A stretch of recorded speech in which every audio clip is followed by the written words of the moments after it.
Hello, welcome to episode 172 of Directly to You. It's the fanatixfour podcast. We're fanatixfour. I'm AJ of fanatixfour. I'm joined by Parker of fanatixfour. You can support the channel by going to youtube.com/fanatixfour, twitch.tv/fanatixfour, and giving $4.99. And if you're on Twitch, it don't even have to be your $4.99. Take it from Bezos. He doesn't need it.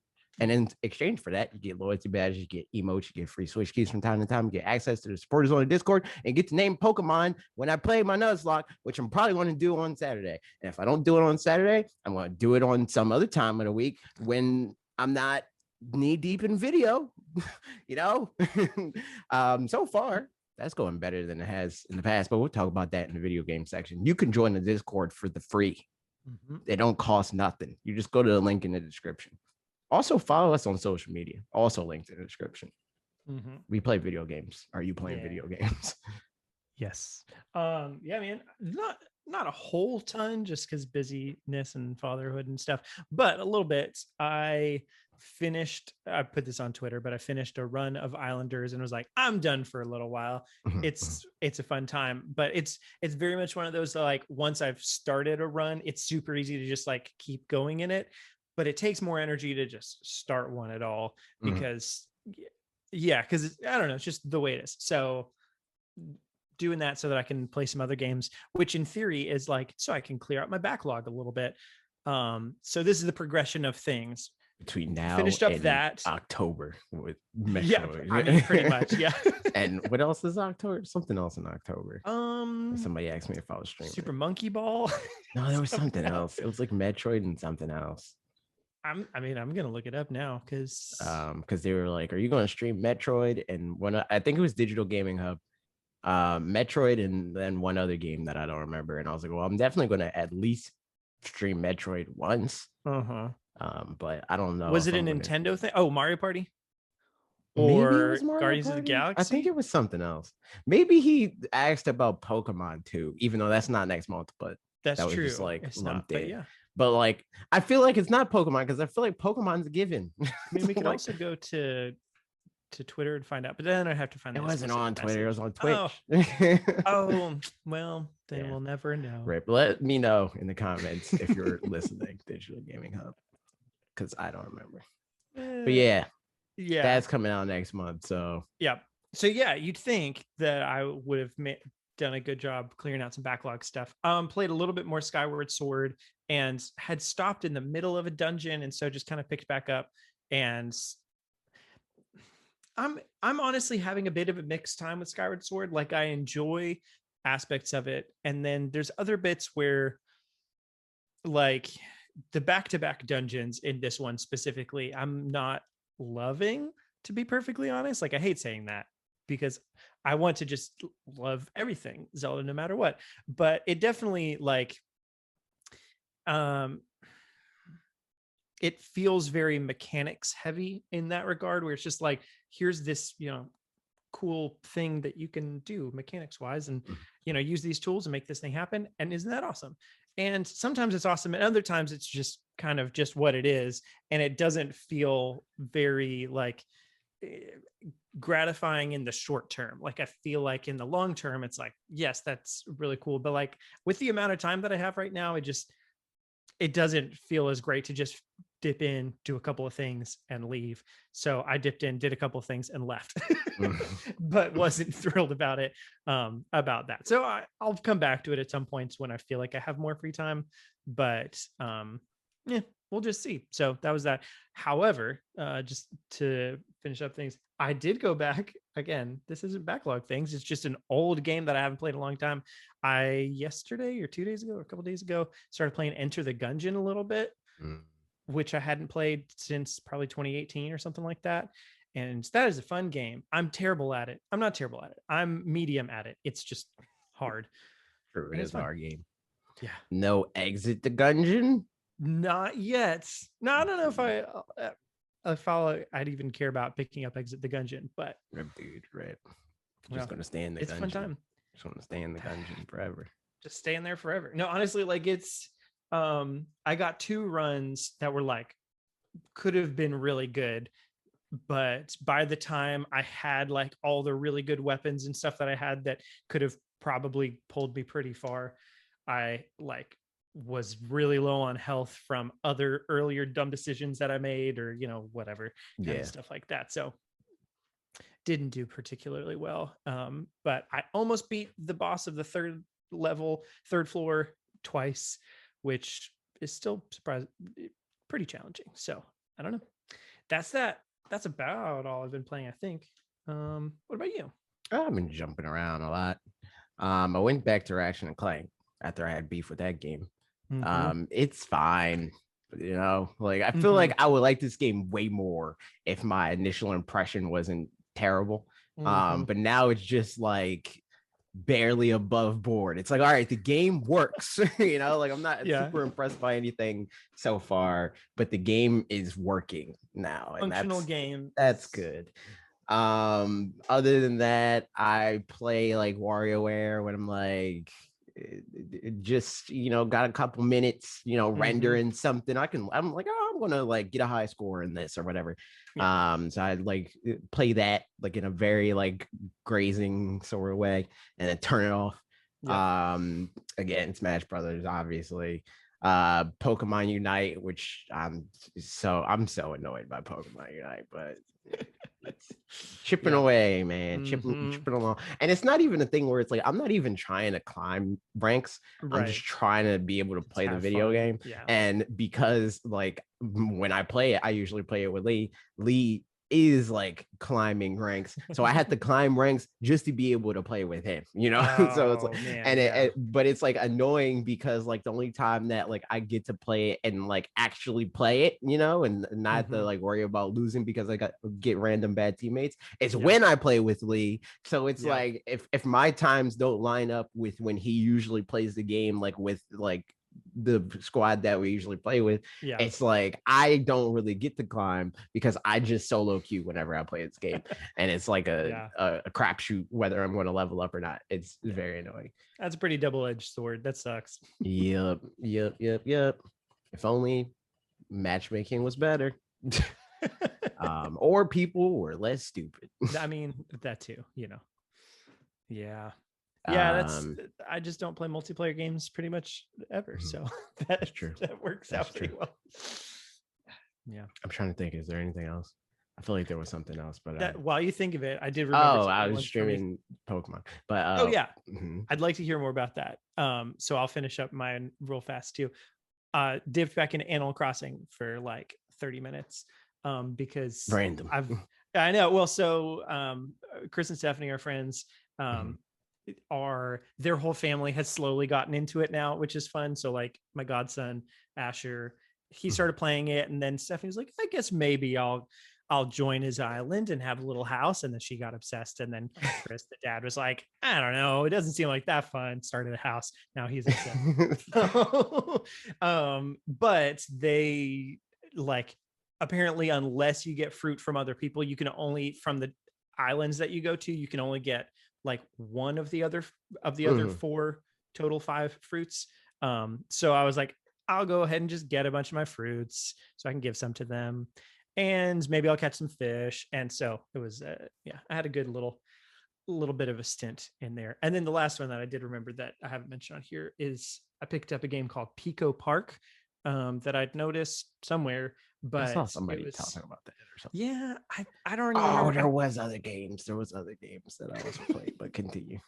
My sister-in-law came over, and she and Ashley and I were hanging out, and she mentioned that she played Pico Park with her boyfriend and his friends the weekend before, and it was really fun. And then we played it, and it was kind of fun, but I could definitely tell that it was something that's more fun when you're worse at the game, not like just ability wise, but like there are more people, so there's more room for mistakes. That too. And also understanding of things for sure, and like kind of working together but not working in it where it's chaotic. And she was like, also some of them were a little intoxicated, so that definitely like helped the chaos factor.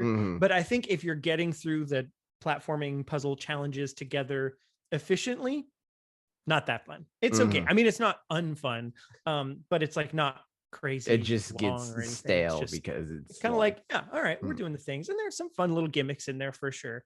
But I think it probably shines in that like just kind of chaotic environment. So if you can have like 6 to 8 people together, you're gonna have a hard time. But I think enjoy it better. So those are all mine. The other random game that I played is Super Animal Royale.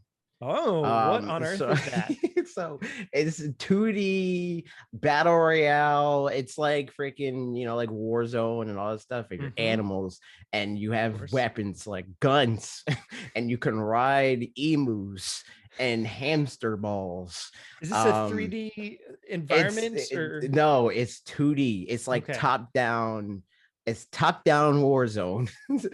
I was playing it with Lee and Wes. I don't know if you know Wes, but some other friends. I was playing with Lee and some other friends. And it's fun. It's a stupid game, but it's fun. I'm watching the trailer right now. It's just a battle royale game. Okay. With animals. Okay, I see. Yeah. I feel like I saw a trailer for this at some point. It looks very silly and chaotic, but I could see how that could be fun. And then another thing is Pokemon. I feel like this run, so the other runs, it was like, okay, they made more sense, honestly. It was like, okay, I'm at the gym leader. People are at threat of death. Somebody might die here. So far, with the exception of one Pokemon, which I'll get to, I have not lost Pokemon during gym battles. Most of my Pokemon die when I'm trying to catch another Pokemon. Because like they'll chip away at you while because I'm trying to keep them alive while also trying to like use the right Pokemon to like also not die, and it's like annoying. But I did lose a Pokemon yesterday during a gym battle because I was freaking which gym? It was the fire gym. And he hit me with Scorch's Dynamax move, and that didn't kill me, but it traps you in fire spin, so I couldn't switch out, and then I died because I couldn't switch out because I was slower than he was, and it was terrible. So the rip Knife died. Knife the girder, he's dead. Nah, Cap, AJ hates Pokemon. Rip to our boy. I give Pokemon that I care about eulogies. If they didn't really contribute that much, I'm not giving a eulogy. They didn't deserve it. They didn't do anything to deserve a eulogy. I played sad Pokemon, the Doom. That it's a sad Pokemon song. It's the like freaking Ash like lost a gym battle or something. He's all sad. It's a good time. But right now I'm on the 4th gym, which for the rest of my runs is where they end. Like because like last time, the 4th gym again? Is that it's B? Because like so the last because gym, she had Scraggy or whatever who has it was like so for the rest of them it was because for whatever reason all my bird Pokemon always die, so I didn't have anything that was strong against her. But for the last run, it was because I did have stuff that was stronger than her. I like a psychic type or something, and she freaking pulled out Brutal Swing out of nowhere, and I'm like, go! So she like coded me in the rip. But now I feel like I'm more prepared. And the other thing is like also because like the game expects you to like spend time in the wild area, and I was like intentionally not doing that. So it's like I'm on level 27 and the gym leader's on level 36. It's like that's rough. It's like Pokemon just isn't one of those games, I mean mainline games, where like you can it's not a Breath of the Wild with no armor and 3 hearts kind of thing where you can have the least possible and still overcome the odds. It's ironic because like people talk about how easy it is, and it's like no, it's literally easy because you're making it easy. Like you don't even have to go out of your way to make it challenging. You really don't. It's not like there's anything that actually keeps you in the wild area, except for the fact that it's just relative to the rest of the Pokemon experience pretty cool. It's like, it's this vast open world thing, and there's boss battles, and I can play with my friends and do all that crap. But you can literally just go in and leave. And if you don't use that, you will be underleveled, and you will have to like, it's like a grind, which is not fun. But the thing about the wild area that also is a good thing, like in terms of like for content, grinding isn't boring because you don't have to spend that much time grinding. You literally like I got a what Pokemon did I catch in the wild area? I caught, which Pokemon was it? Mudbray. I caught a Mudbray, and it was on level 11, and I'm going to the 4th gym. So like my Pokemon are like low 30s, like high 20s, and I'm like, yo, but I just did like two level 2 raids, and he was already the highest level Pokemon that I had. Like grinding is so frictionless in that game, and that is like such a good thing. Yeah, no, for sure.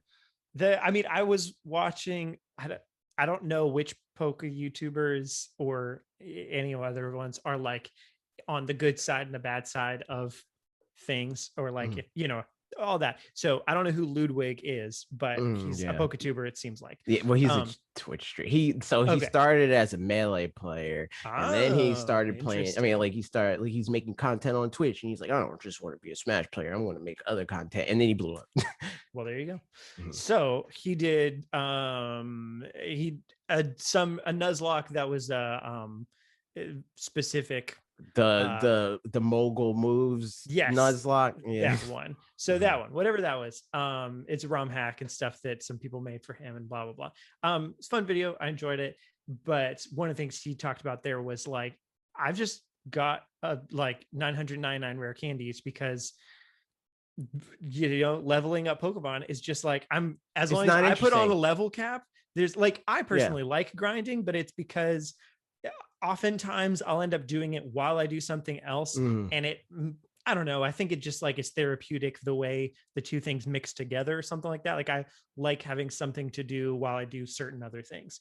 But probably wouldn't enjoy doing it that much if it was the only thing I was doing at that point in time. But in the context, especially streaming and stuff, like grinding, the only purpose for it is leveling up. So if you're just going to be leveling up anyway, might as well level up anyway, kind of a thing. Because like for whatever reason, people have in their head that is like part of the challenge. It's not. It's not challenging the grind. It just takes time. And that's it. I do always like finding efficient ways to grind in the games where not every game has that, but like in Bravely Default 2, I found some fun ways to grind where I was able to like not use certain resources and stuff, and like was able to have some consistent strategies, and that was just like a fun thing to figure out, and then putting it in practice is just proving that. And then the grind is just back. It just becomes a grind again. Like when you figure it out, it's like that's the puzzle part, and then I figured it out, and it's a grind again.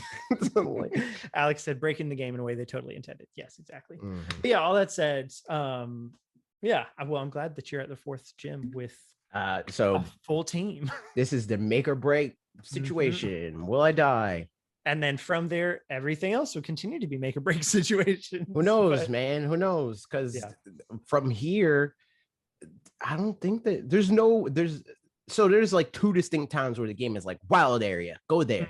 I'm past both of those times, so I don't know if it's gonna like have that sort of leap again. But I don't know. I haven't been like looking, because I know like a lot of people, what they'll do is they'll go to like Bulbapedia and they're like, all right, these are the levels that the gym leaders are on. I'm just like winging it. I'm like, I think they're about here, like Hop has these level Pokemon, so like I just gotta level up my Pokemon like 3 levels higher than that. Honestly though, those will, because I'm sure those at this point, up till now at least, but the Hop battles or that kind of a thing can definitely get you, I feel like, because like I remember just in my regular run, like I hadn't blacked out or whited out once, and then I think after like the 4th or 5th badge, or maybe after the 5th badge, I think Hop just like showed up and was like, hey man, how's it going? And I was not ready for a battle. I had like a couple of Hop, that was like something, I don't know if it changes later, or I don't remember, I should say, but Hop gives you the option. Like I remember that being weird, because like in earlier Pokemon games, it would be a thing where it's like, shoot, like I could, like the game assumes that you go to the Pokemon Center before you battle your rival, because it's usually at a place where a Pokemon Center is. It's like if you pass this point and you walk towards the gym, your rival's going to battle you or whatever, and it's like you walk past the Pokemon Center, you had to go there, you're not that dumb. But in this, You're right though. He definitely gives you the option. he's 'Cause like, I yo, we should remember- battle. And I'm like, no. Yeah. He's like, all right. It was whichever one is the bridge to the right of the Modestoke City or whatever, I think. He was like, you want to battle? I'll be just on the other side of that bridge. And I guess I was like, sure, let's Yeah. just do it and see what happens. And that was my mistake. So I mean, not that it mattered. It wasn't a Nuzlocke. So like I whited out. Yeah, and for then Pokemon just came die, it back. doesn't matter. Yeah, it's So like doesn't really matter. But that could definitely, you know, surprises like that could definitely get you. But I guess in this case, that's not even a thing. So it's true. It's true. works out. That said, it's a better time so far, but I might lose on Pokemon. Who knows? Who knows? Yep. Yeah, I'm looking forward to yeah, I mean I've said this before, but I'm looking forward to Brilliant Diamond, Shining Pearl, just because like Brilliant Diamond. Shining I Diamond did and it Shining again. Pearl. It hasn't been forever since I did that, but I did it again, dude. I did it again. I thought that I was gonna like do that in a video, and it's like with how I record my videos now, it doesn't matter as much because it's like there will be times where I'll just like so how I used to record my videos is I would like record it in the Logic and then I'll do that stuff so that I could do pickups to a certain extent where it's like as long as it wasn't during like on cam segments, I could just do it again. But now even that I can do pickups for where it's like I just gotta like put the shirt on I was wearing yesterday or whatever and film again, which that doesn't happen that often. It's usually moments where it's off cam, and it's easy because like Streamlabs, I just recorded through Streamlabs and that already has the compression and all that stuff, so it's like I don't have to edit the audio or anything like that. I just record it and it's done. That's nice. So I don't remember why I brought that up. Who's to say? But it's more, what were you talking about? I don't remember what we were talking about, but we're talking about something that Pokemon connected to that. and then because Brilliant Diamond, Shining Pearl, Shining Diamond, Brilliant Pearl. Oh then, yeah, like I thought that I was gonna like make that mistake in a video, but I haven't yet. I haven't called it Shining Diamond in a video. BDSP. Yep, that's the one. Well, that's about it for the games that we're playing this week. Honestly, a bunch. I did dip into your WarioWare a tiny bit. Yeah, I saw you tweeted that or something. Yep. And oh yeah, because you tweeted that and then you're like playing on AJ's copy, by the way. Yep. So good times. Oh, and Alec earlier, I think he figured out the game that you were probably going to be playing in October. PJ Masks and Peppa Pig both come out in October. Of course. So thank you, Alec, for following back up on that. True. Thank you for doing the research. Yeah, but even if we're not playing those games in October, maybe at some point soon we'll be playing some N64 games on there. Hell no. No, I'm joking. Whether they're there or not, you won't be playing them is the gist. Yeah.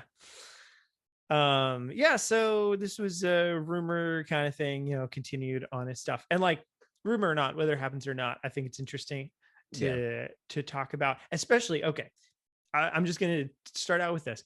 I listened to the podcast. It's Nate the Hate and MVG, sorry, talking about this whole thing. And there were so many times I wanted to chime in and have different opinions from them on certain things.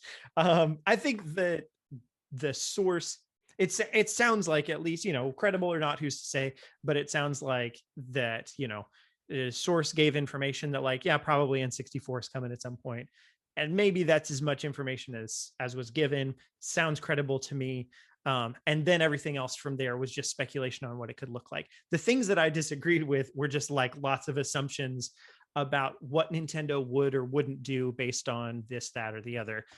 Which, I mean, they talked about it in good ways. So it's not like I was like, you guys are stupid, but it's like, I think very differently about this than you. And so that was fun. So before I get into any of my stuff, I don't know. What's your thoughts on all that? I didn't see the video. So I don't know what any of the reasoning was or anything like that.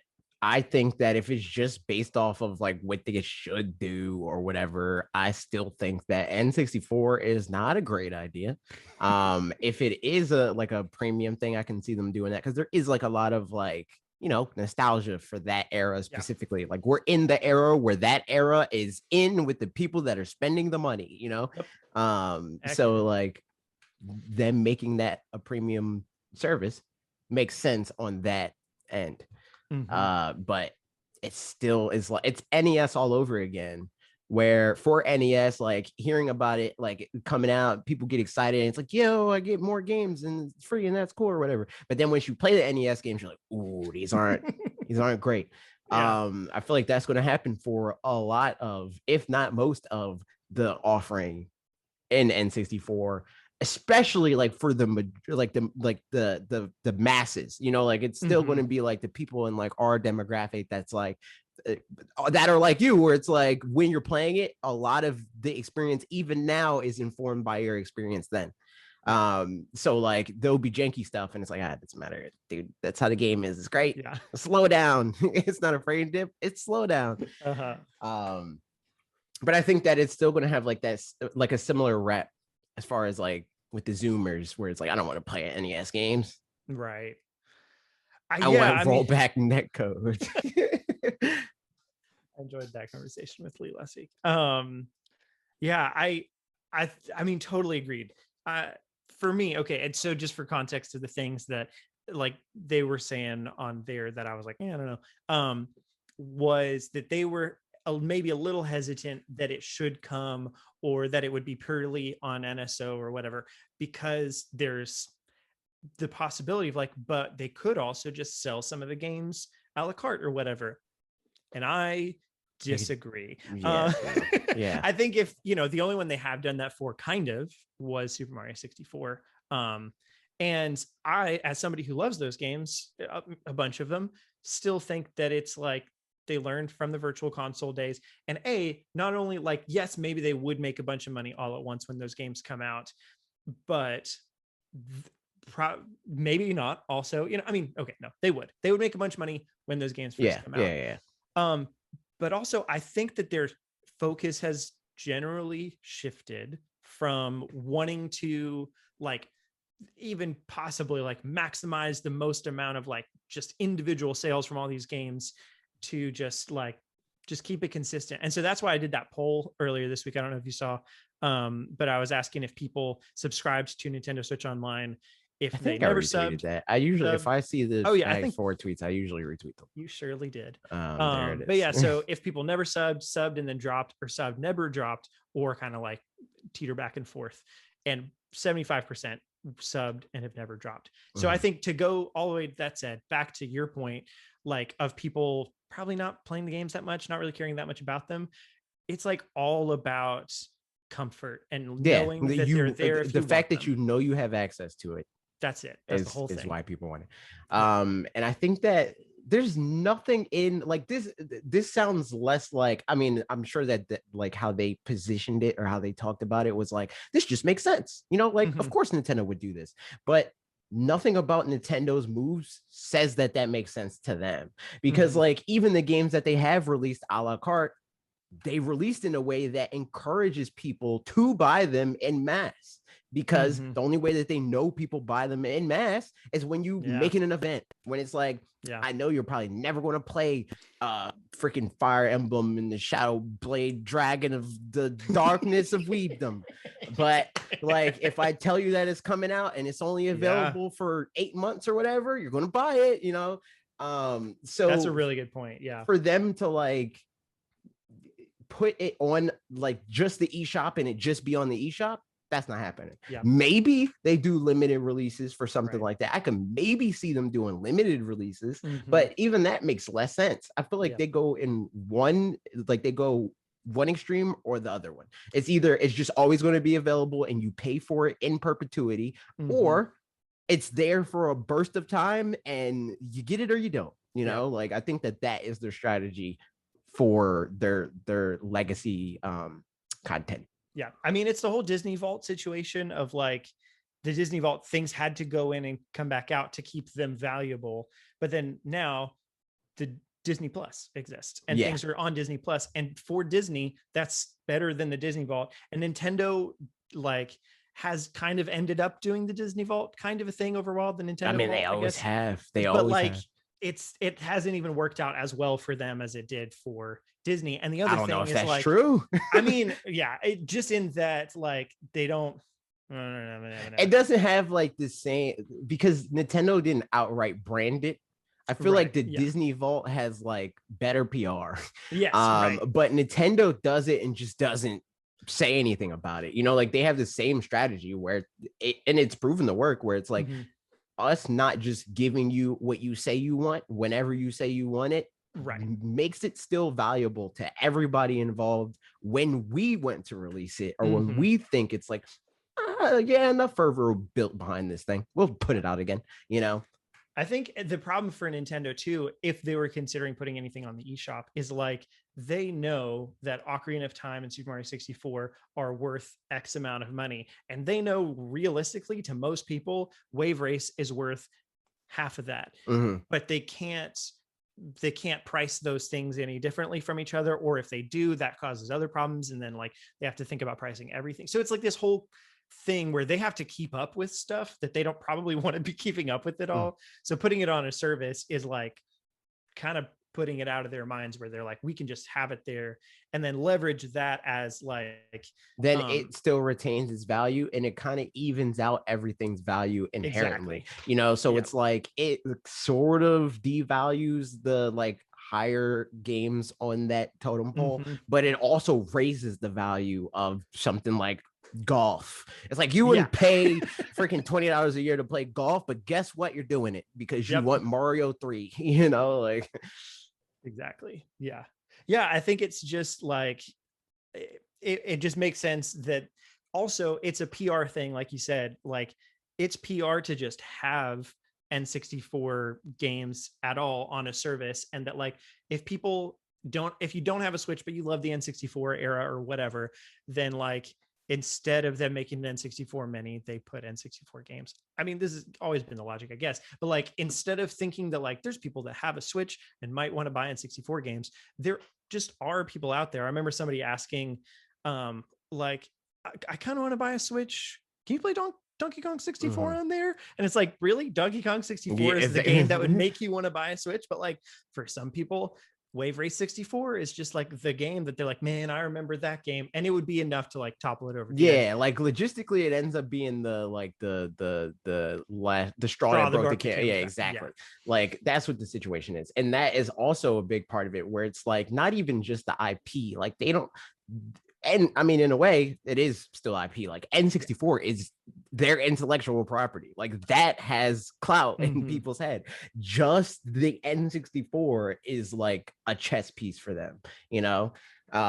So them putting that out when and where it makes sense is also a part of the whole Disney Vault thing, you know? Yeah. So, I mean, I think, and it's funny too, because the way they were talking about N64 on that podcast, of it being this potentially like really lucrative standalone thing that like in some ways I'd love for it to be, in some more realistic ways I'd love for it not quite to be, because that means that we get it in a service where I don't have to spend money on each individual thing. But is exactly how I was talking about GameCube in a video like a month ago. So like we talked about all this stuff years ago. All of it. So yeah, I don't know. It's but yeah, I mean, then the other part of this is it sounds like probably it'll come in like a tier kind of thing, which we also talked about years ago. Which sounds fine to me. I don't care. I mean, like I'm good to pay.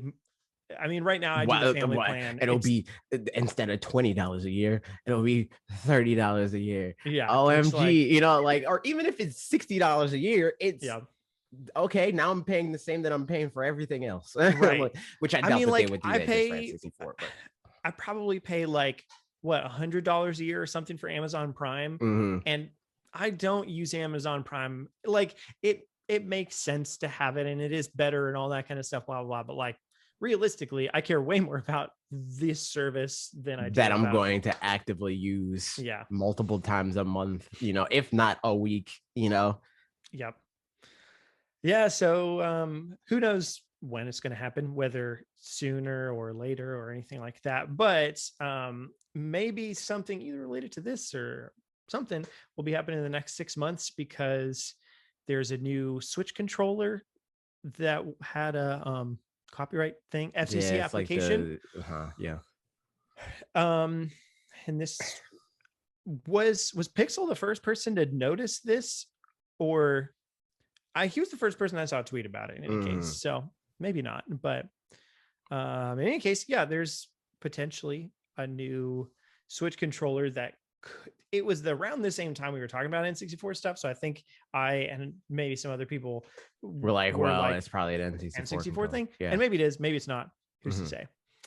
But yeah, basic details are that it has the serial code or something, serial code, I guess, something like that. HAC 043 and the HAC 042 was the SNES controller for Switch Online, and HAC 022 was the Ring Fit Ring Con and other stuff. So it seems like, and timeline wise, it doesn't seem like this is going in timeline order of like 1, 2, 3, 4, 5, 6, 7, 8, 9, 10. It seems like they're batching them together. And so, because RingCon came out after the SNES one did, yeah, it has an earlier number. So I don't know how FTC filing works, but if it's anything like copyright, that would make sense. Because like it has a fee for like when you file stuff, and it makes more sense to file like, you know, like collections of work rather than filing for each individual thing.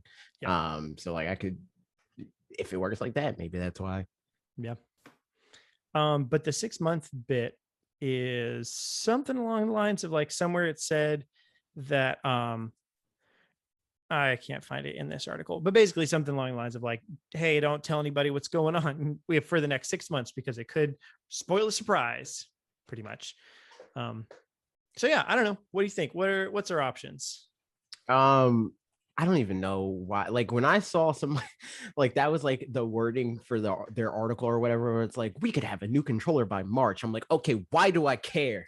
Like March, we're hyping a controller between now and March. A controller announcement between now and March, and we don't, a controller that we don't even know. Like it's not even a thing that like this might even be not even be a controller that matters. You know, like a new N64 controller. So what?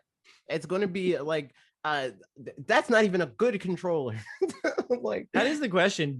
If they do you know, N64 controller thing, do they do a 1-to-1 of the original? Like in some ways they kind of not have to, but like they have so far, so it, you know, makes sense with precedent. But in other ways, like, please don't.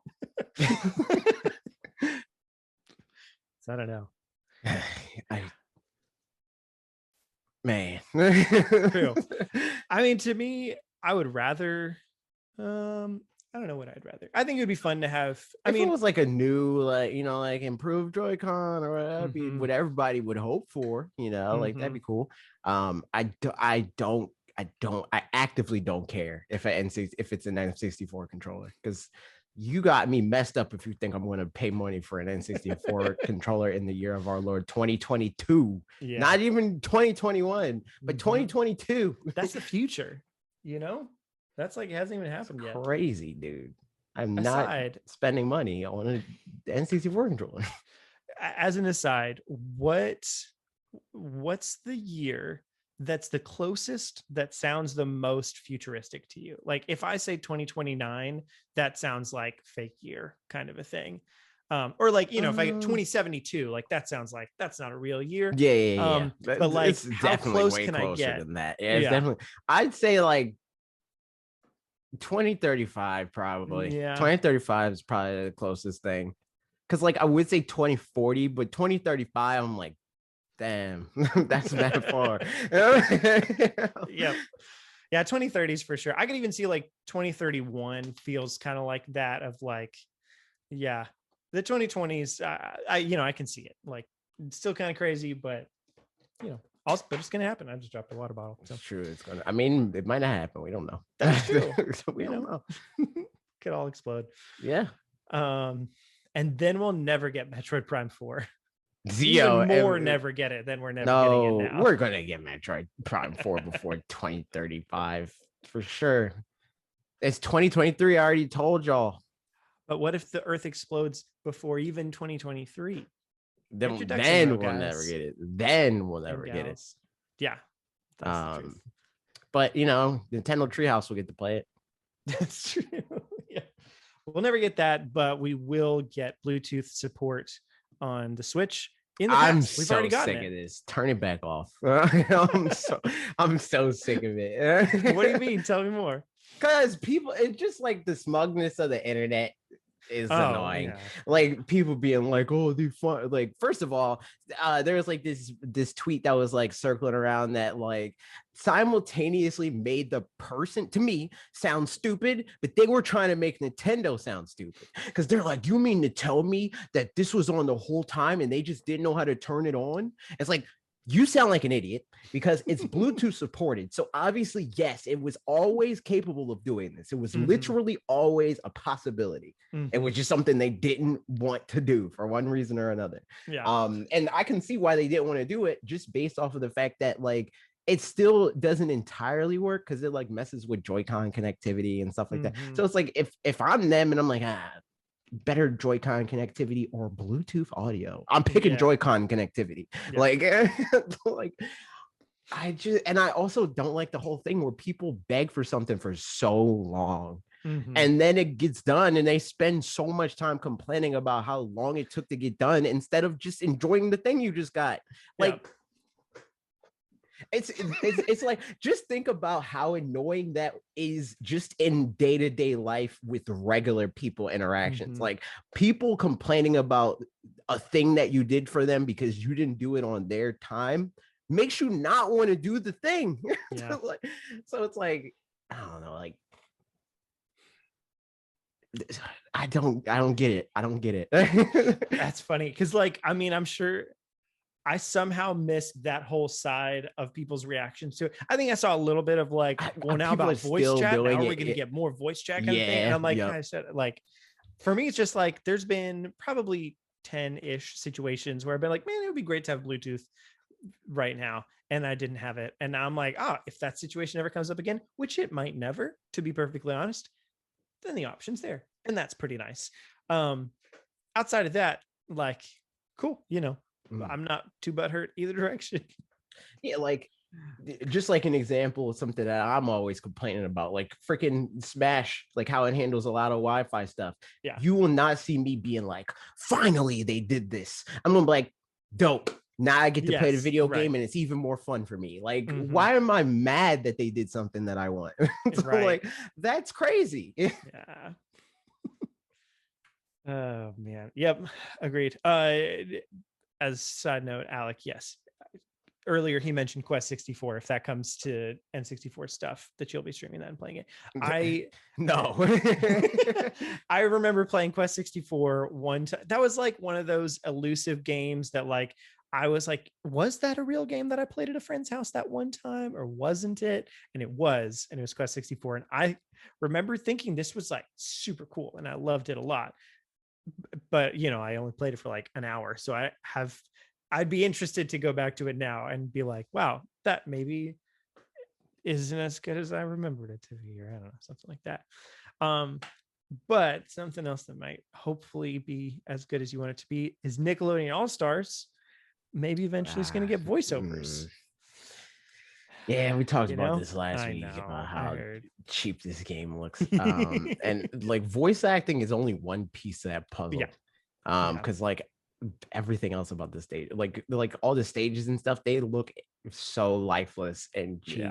And it's like, and it's so sad because I haven't like watched really any of the footage, but are the stages all flat, or any of them like doing anything? There's like different, like there's stuff like that, like that one of the first stages that they showed off and like one of their like breakdown videos is like a SpongeBob stage. It's like the amusement park and it has like a roller coaster or whatever that goes through it and stuff like that. So they're like, there's like variety, like they look different, they're like different formats, but they're like almost every decision that I see them make is competitive first. And not even just competitive first, but just competition. Like that's all they care about. And like me, I love playing competitive Smash, but I wouldn't like that much if the like production value of Smash Brothers wasn't there.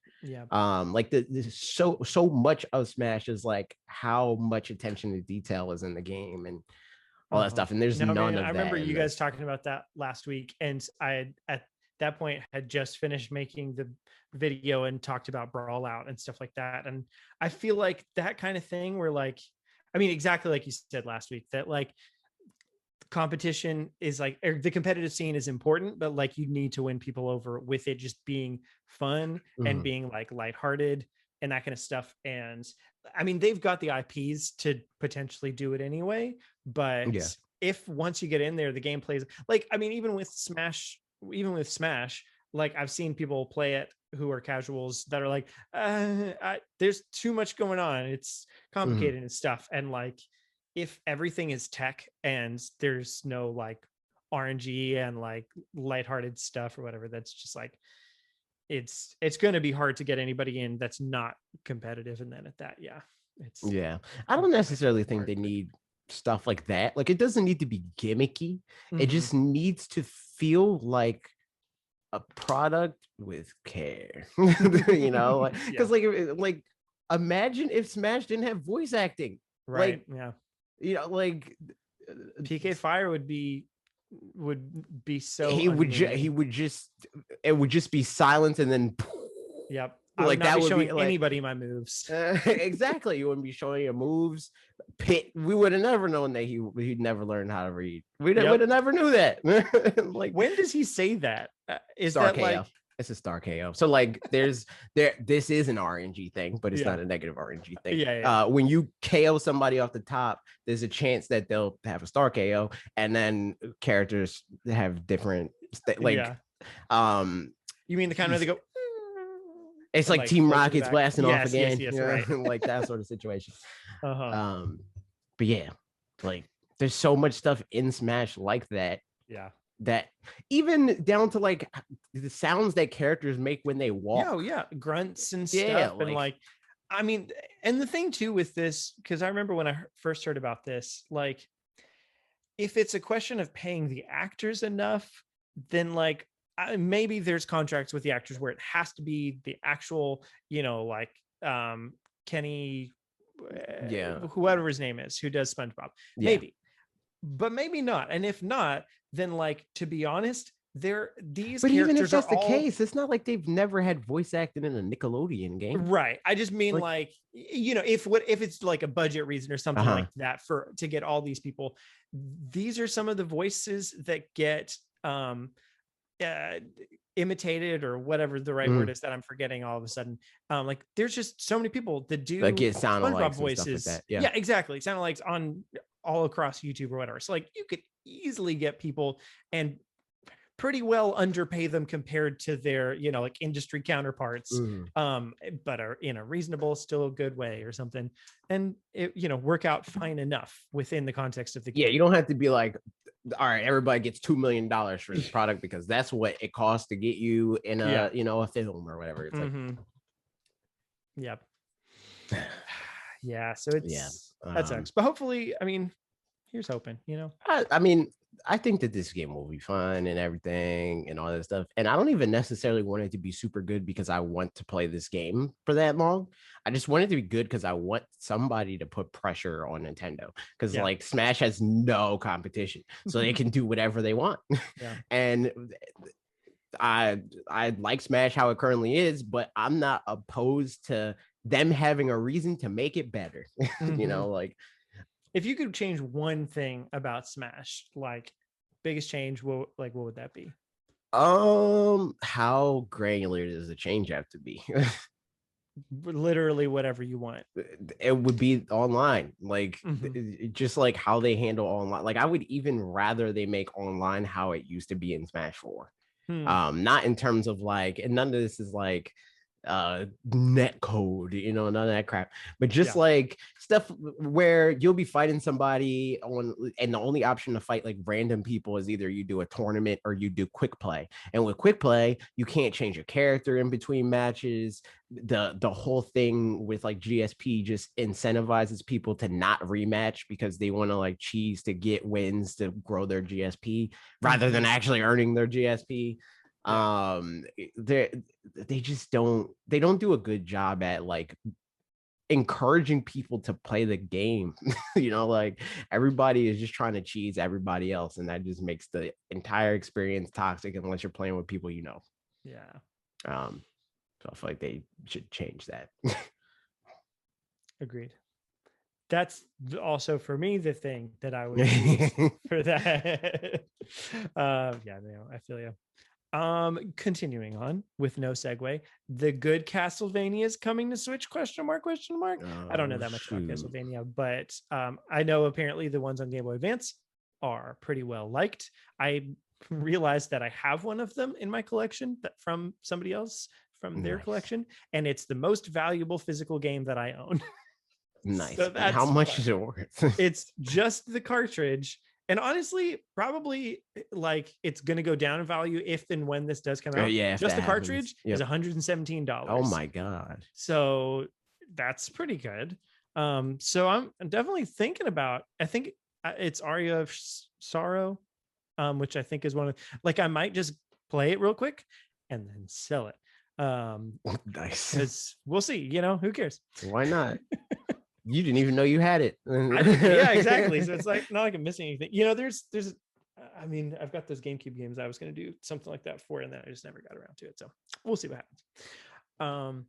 But yeah, there was only Castlevania I hear people talk about is the one on PlayStation. I don't remember what yeah, it's the called. PS2 one. No, it's on Castlevania. I think it's on Oh, PlayStation 1. PlayStation 1? Oh, Yeah. maybe you're right. Yeah, yeah, yeah. Symphony Symphony something. of the Night. Yeah, that Yeah, one. That one. you're That's the right. That one is people talk PS1. about. So Yeah, unless I it's think that. And that was like that, and Super Metroid were the Castlevania and Metroids that that are like like the that are Metroidvania Metroidvania. thing. Yeah. Yeah. I forgot what I was supposed to say. Oh, freaking the thing about Castlevania is like I don't care about any of the games, and I feel like the only thing that I do care about is the anime, but the games are like not that, you know. Whereas like the anime is based off of the games, but they changed Mm-hmm. a lot of stuff, and it's going to be like that in reverse for people that are like freaking what's his name? Isaac's not a black guy, you know. It's like, but for me, he is, you know. Like, Uh-huh. and like how these characters are in this show is like how they are in my head, and they're Yeah. very different from that in the games. So I'm gonna like I don't care. Like, Yeah. and from I the feel like I've gameplay got that I've experienced, it's not a game that I want to play for that. Like Which games have you played at all? Do you know? I played a little bit of the ones that are on the NES collection thing. Yeah. And there's no SNES one. No, there's no SNES one I don't on think this. so. I don't know. But I played the one, and I think there's the remix one on here too. I messed around with the Castlevanias Yeah. when they came out on the NES, but Mm-hmm. didn't play them for super long.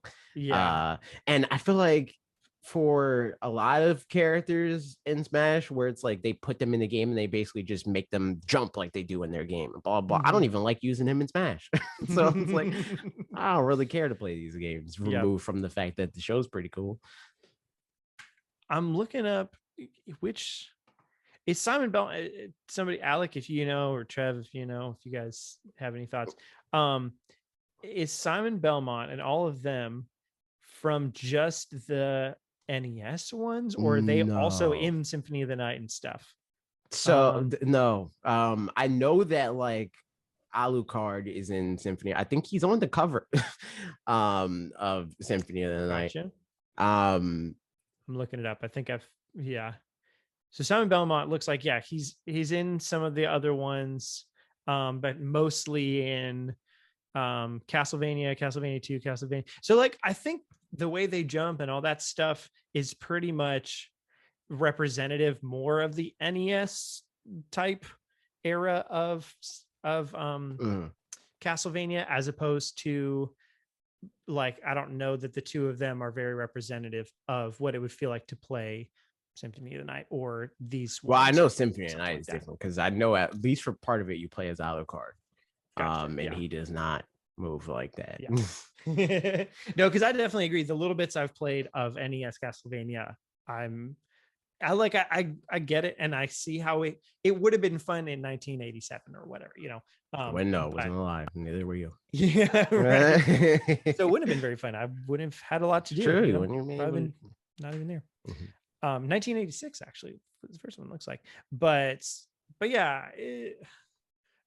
But I'd be interested to play some of the later ones and see how I like them by comparison. So apparently, yeah, it was rated in Taiwan as a Castlevania Advance Collection for Switch, and there's a bunch of stuff that's been rated that like we're waiting to get announced. So I don't know what the timeline is usually like on those, but if I'm being perfectly honest, I'm a little bit surprised. Like I said at the beginning of the month that I'm totally fine if we don't get a September direct. I'm still a little surprised that we didn't get one last week. That's not That's to what I say we say. still couldn't. September not over yet. Yeah, I mean, it's I definitely didn't not engage with this at all. Yeah. So, like, very fine. But yeah. September direct, whatever. Yep. Yo, it's the September direct though. It the is. September direct. I mean, what are you going to do without it? And the last bit of news is that Suda51 wants to bring back an old Nintendo game, which is the Mysterious Murasame Castle. Somebody asked him if you wanted to use an old IP and bring it back or something, what would you do? And he said that one. So cool. I also want to bring back an old Nintendo game. So I was trying. Me too. Plenty of them. There's a lot. There's a lot. It's called Ocarina of Time. Yo, I too would want to bring that game back. I would want to bring it back and make it a good game. I am very much on the side of Trev and Alec. AJ is off in the distance. Alex said Golden Sun. So yeah, we're on the Yo, I'm down to bring back all these games and make them good. Man, what a time. Yeah, blah blah. That's pretty much it for Suda. He said, to be honest, I really want to say Zelda, but I know that's not okay. I know deep down inside it's not okay. It's not okay for me to make a Zelda game, you know? That's not all right. Man, what do you do with the Zelda game? At least he knows himself. Based off of the games that I've played from Suda, I don't want to play a Suda51 Nintendo game. I'm sorry. I don't. Honestly, the more I hear about No More Heroes 3 from people, like, because I don't know who's reviewing stuff and whatever, pretty much, but like, you know, I trust people that I know. The more I'm like, I'd probably like it. Like, people complained, especially about the open world area is like really bland and boring. But then apparently it's like, yes, it is, but it's also kind of like in the first one, at least, it was a commentary on the like, it was kind of meta, like done on purpose, but also knowing me, I kind of just don't care that much if the open world is bland and boring. Like that's, so it's like more and more things where it's like, if I procured this game in some fashion, maybe I would enjoy it, but I'm also not going. I feel like, well, if this game is anything as far as like gameplay wise, like Travis Strikes Again, I wouldn't like that. And that would usually be the redeeming factor for a game like this, where it's like a very informed by the whole like auteur thing, and that is a turnoff for me. That's always like negative 60% on whatever video game. It's like your game has to be very, very good for me to like it. If you're that much into yourself, like it has to be like the most phenomenal game ever, and even then, it's like it could be 125% game, like it's the best game ever, and it's just a 90 to me because you're like I don't want to say the word on directly to you. Like, it's like it's good, but there's no way it can be that good that you act like that, you know, like there's too many Kanyes. Like, y'all gotta calm down. Honestly, I feel you there. There's definitely some art, like for anybody who listens to any kind of like metal stuff or whatever, there's a band that's gotten really big recently within the genre of like instrumental progressive metal kinds of stuff called Polyphia, and they do a lot of like it's kind of like merged some instrumental metal stuff, but then also like sort of hip hop kind of trap sorts of stuff as well. And which is fine. And I like it. All right. But the main guy has an intentional persona of being a douchebag. And I hate it. And so my sister-in-law's boyfriend loves Polyphia. And like, I listened to them back a long time ago, like when they just had like a couple EPs out or whatever. And I've been sort of following them, and it just kind of like dropped off because I'd watched some things and I was like, man, I just don't really like this guy. And then talking to sister-in-law's boyfriend, he was saying like, yeah, like I really, really like them. And that's just a persona of his. Like, he's not actually like that. And he realized recently, like, maybe I shouldn't do that because people don't really get the joke.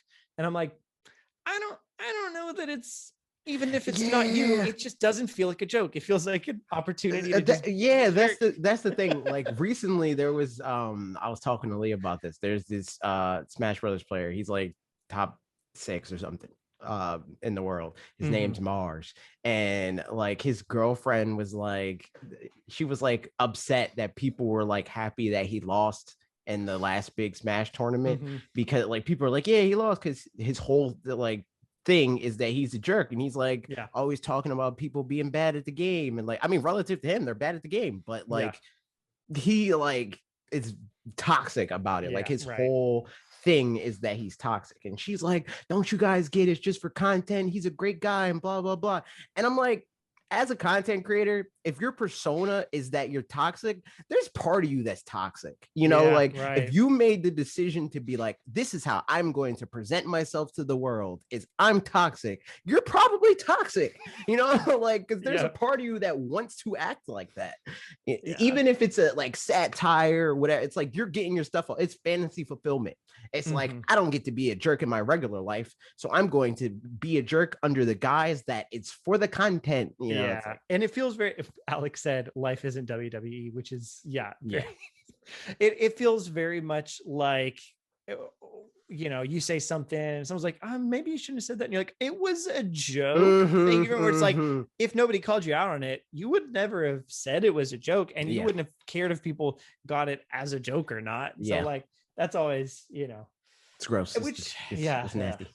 So all that said, I definitely get that. As far as the auteur thing, you know, like I think there's some, Suda feels like he's having a silly fun time with the whole thing, which definitely lessens it in terms like I don't think he's a jerk or anything like that. I just think that like for him, like there's definitely auteurs that are like jerks. They're like, yo, I mean, the best thing ever, and blah blah blah. But he's more so, he just like really likes the thing that he makes, and he's like, yo, I think that this is the best. Not even a thing of like I'm the best, but like this thing that I made is the best thing, and I love it. And it's like, that's cool, I'm glad you love it.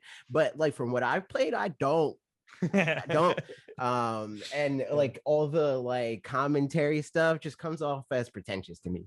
So it's like, I don't know. Yep. And that's it for the news. I was going to add in a thing that I didn't. That was just, there's so many games in September. And then I was going to go through and find a bunch of games in September, be like, look at all these games, but then I didn't do it. It didn't happen. But just as an aside, there's like a lot of games in September that I'm like, I would like to have played this, but there's just too many of them. Like specifically Eastward came out yesterday, and I'd like to play that, but like I'm just gonna wait until at some point when I do, I guess. You know, I'm having a hard time making myself buy games because of backlog, and because I know that I just don't have a lot of time for games. But there's just lots of good games, and that's very fun for everybody involved. It's true. There's a lot of games. Yep. PJ Masks, for example. Peppa Pig. That's true. Yeah, maybe Pig. Quest 64 if Trev said Windbound ruined me on experimenting with new games. I was so excited for that game and it was terrible. Man, most games at this point, I'll look at them, and that one as a perfect example, I'll look and be like, does this one look like it's going to be good? And then, you know, get excited or whatever, and then still wait for reviews. And then again, like definitely like reading the things that those reviews say. I mean, sometimes maybe I'm the person that, you know, I got a game for free or something, and then I can tell other people if it's good or bad.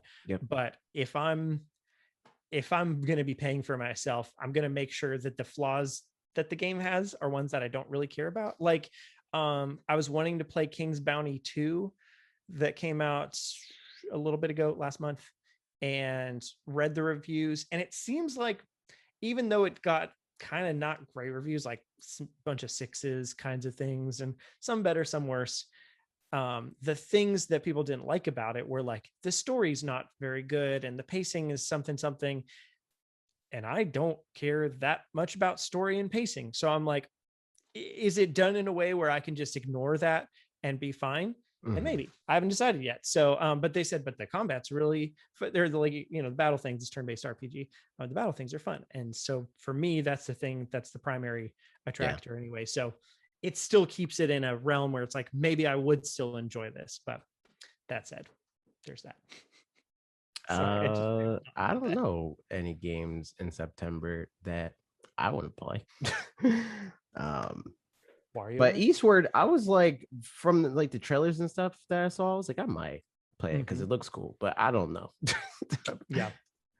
That's a game that if you get it, I'll play it. That's exactly what I was about to say. Is maybe I'll go ahead and, because I know that I want to play it eventually, maybe I'll go ahead and get it because I think it's still on sale for like the launch sale or whatever, maybe for the next couple days. I don't know. I'll look. Eastward.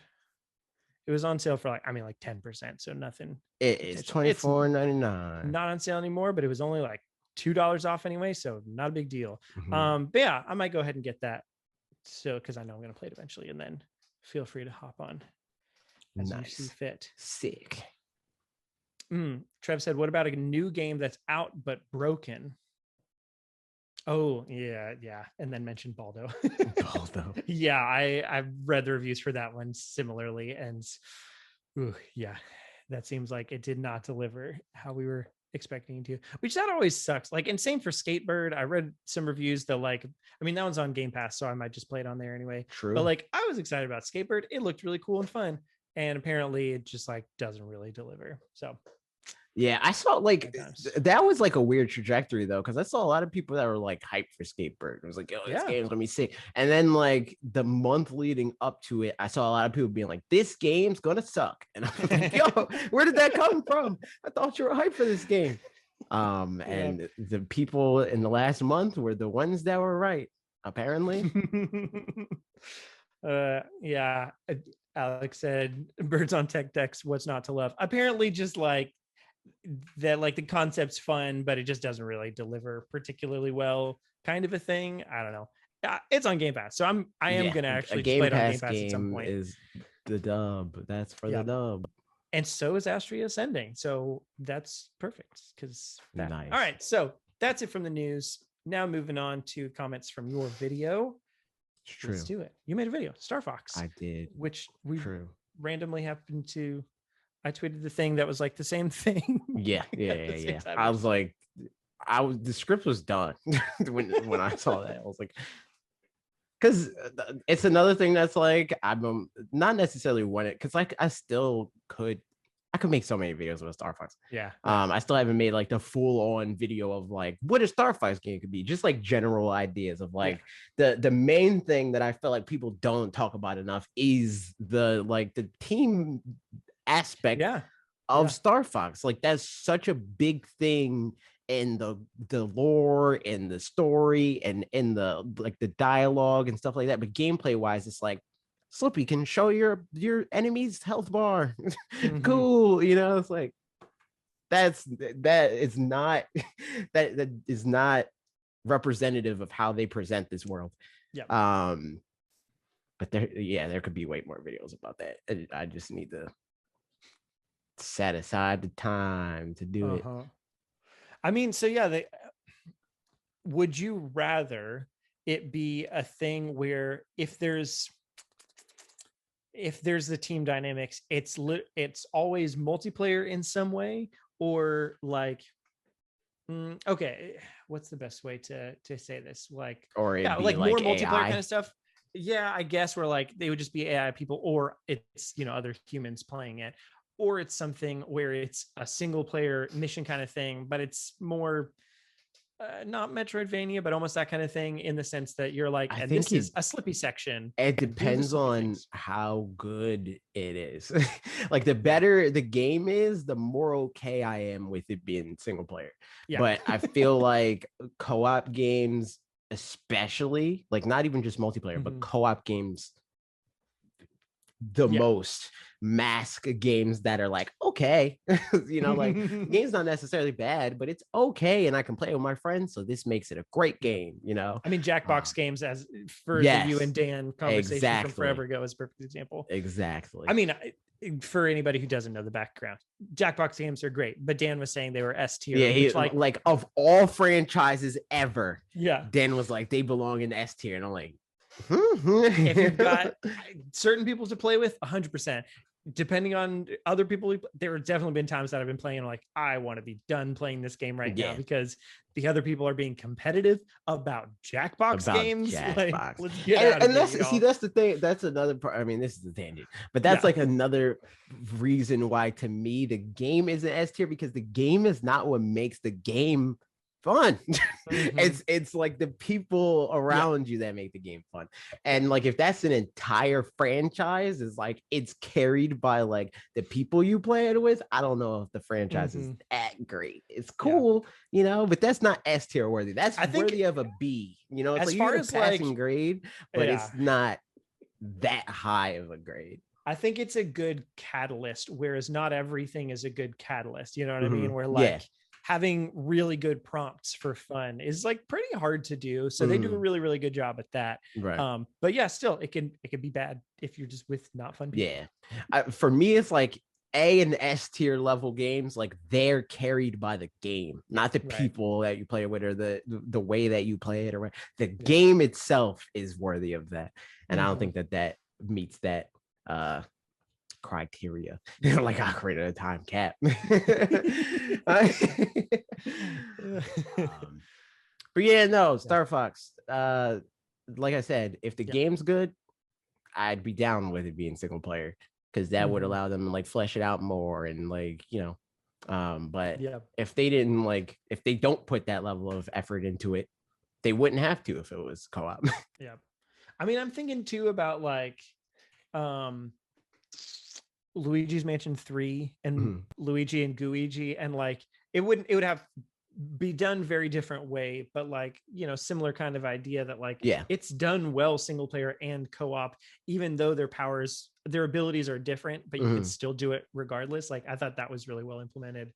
But and that's kind of like what I was talking about in the video, where it's like they could do either one, you know, like they could do it where you're switching between all of them, or like the other ones are controlled by your friends or whatever, or they can do it where it's like, this is a Slippy segment, you know, like they could do either one. It just depends on how good. I mean, alternatively, it's two separate but related modes too, where like, you know, there's just like the co-op section of it is more like on-rail shooter kind of stuff, or dogfighting kind of things, or, you know, something along those lines, where like it's all starship things, but you know, Slippy's it goes underwater or whatever, and those their abilities kind of transfer over a little bit into that multiplayer section, but in the single player bits, it's more refined, the kinds of things they can and can't do, and like whole sections and stuff.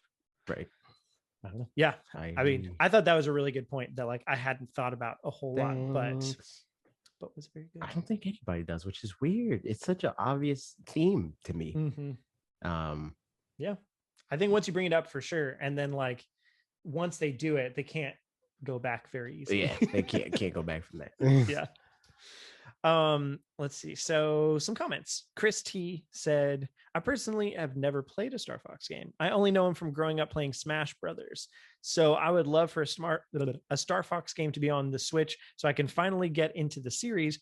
But I agree that it should be a new game for it so it can finally live up to all its potential and the game designer's vision, like Breath of the Wild with Zelda, which was my first Zelda game and made me go back and play and want to play a lot of the last Zelda titles. Side note, Nintendo needs to put more past Zelda titles on Switch. I just want to pay them $50 or $60. Just give me the option. I also have never played a Metroid game, and I'm looking forward to playing Dread next month.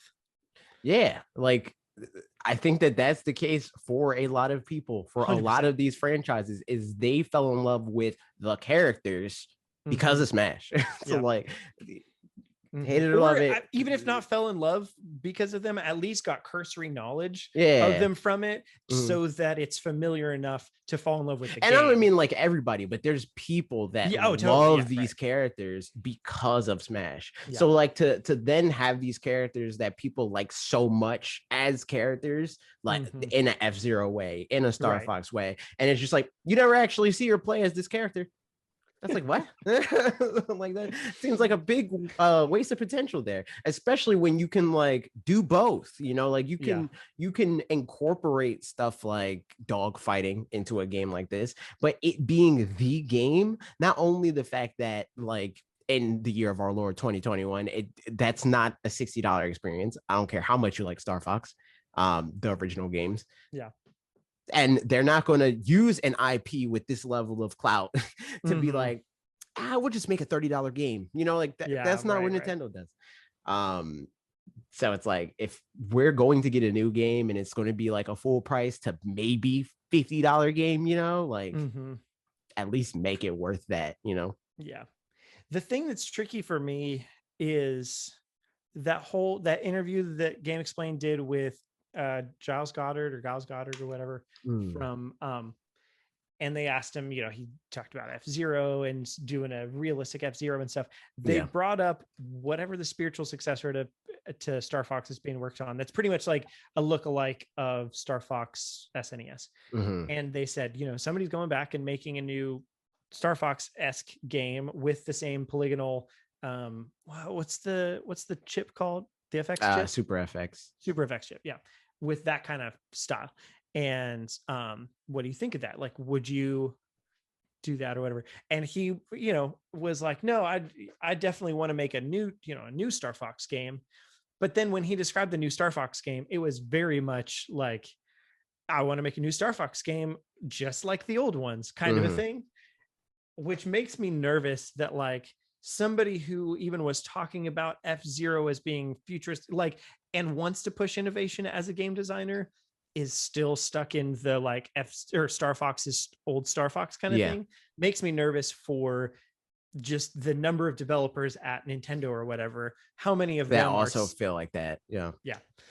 Because it's not even just about like for something like Star Fox and F-Zero and all that stuff, like those games aren't bad, but they're not, and arguably were not for the majority of their life marketable. Right. That's why it's like they peaked super early and then they fell off a cliff after that. Because it's like, this is novel and fun the first time.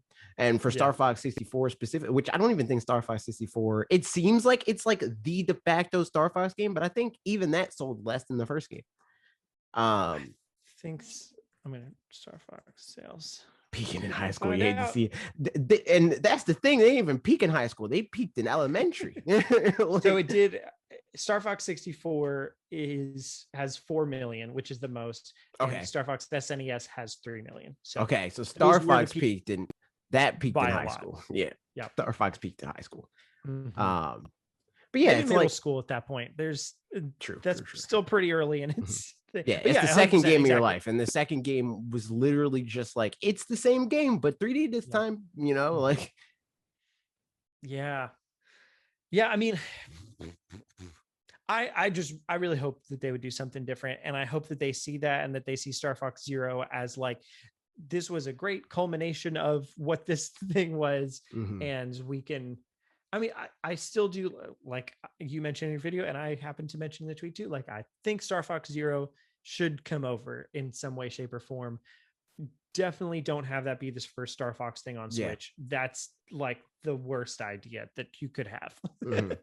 But yeah, I think if they, here's the thing, if it doesn't come over, it's probably because the Star Fox game, they're gonna make a very similar one in the same way, like Color Splash isn't coming over because Origami King is a sequel, Splatoon 2 and not Splatoon, that kind of a thing. So yeah, we'll see. Yep, but hopefully not. Mr. Cynical said, I don't think Star Fox needs to do much to be the best Star Fox game on the Switch. A refined control scheme of Star Fox 64 and not something like Zero. Sorry, dude. That game was not good at all. More variety with their vehicles. They can bring back the vehicles from 2 and 0. A brand new story with new locations. LOL. Yeah. That game sucks. Bring back stuff from the game. True.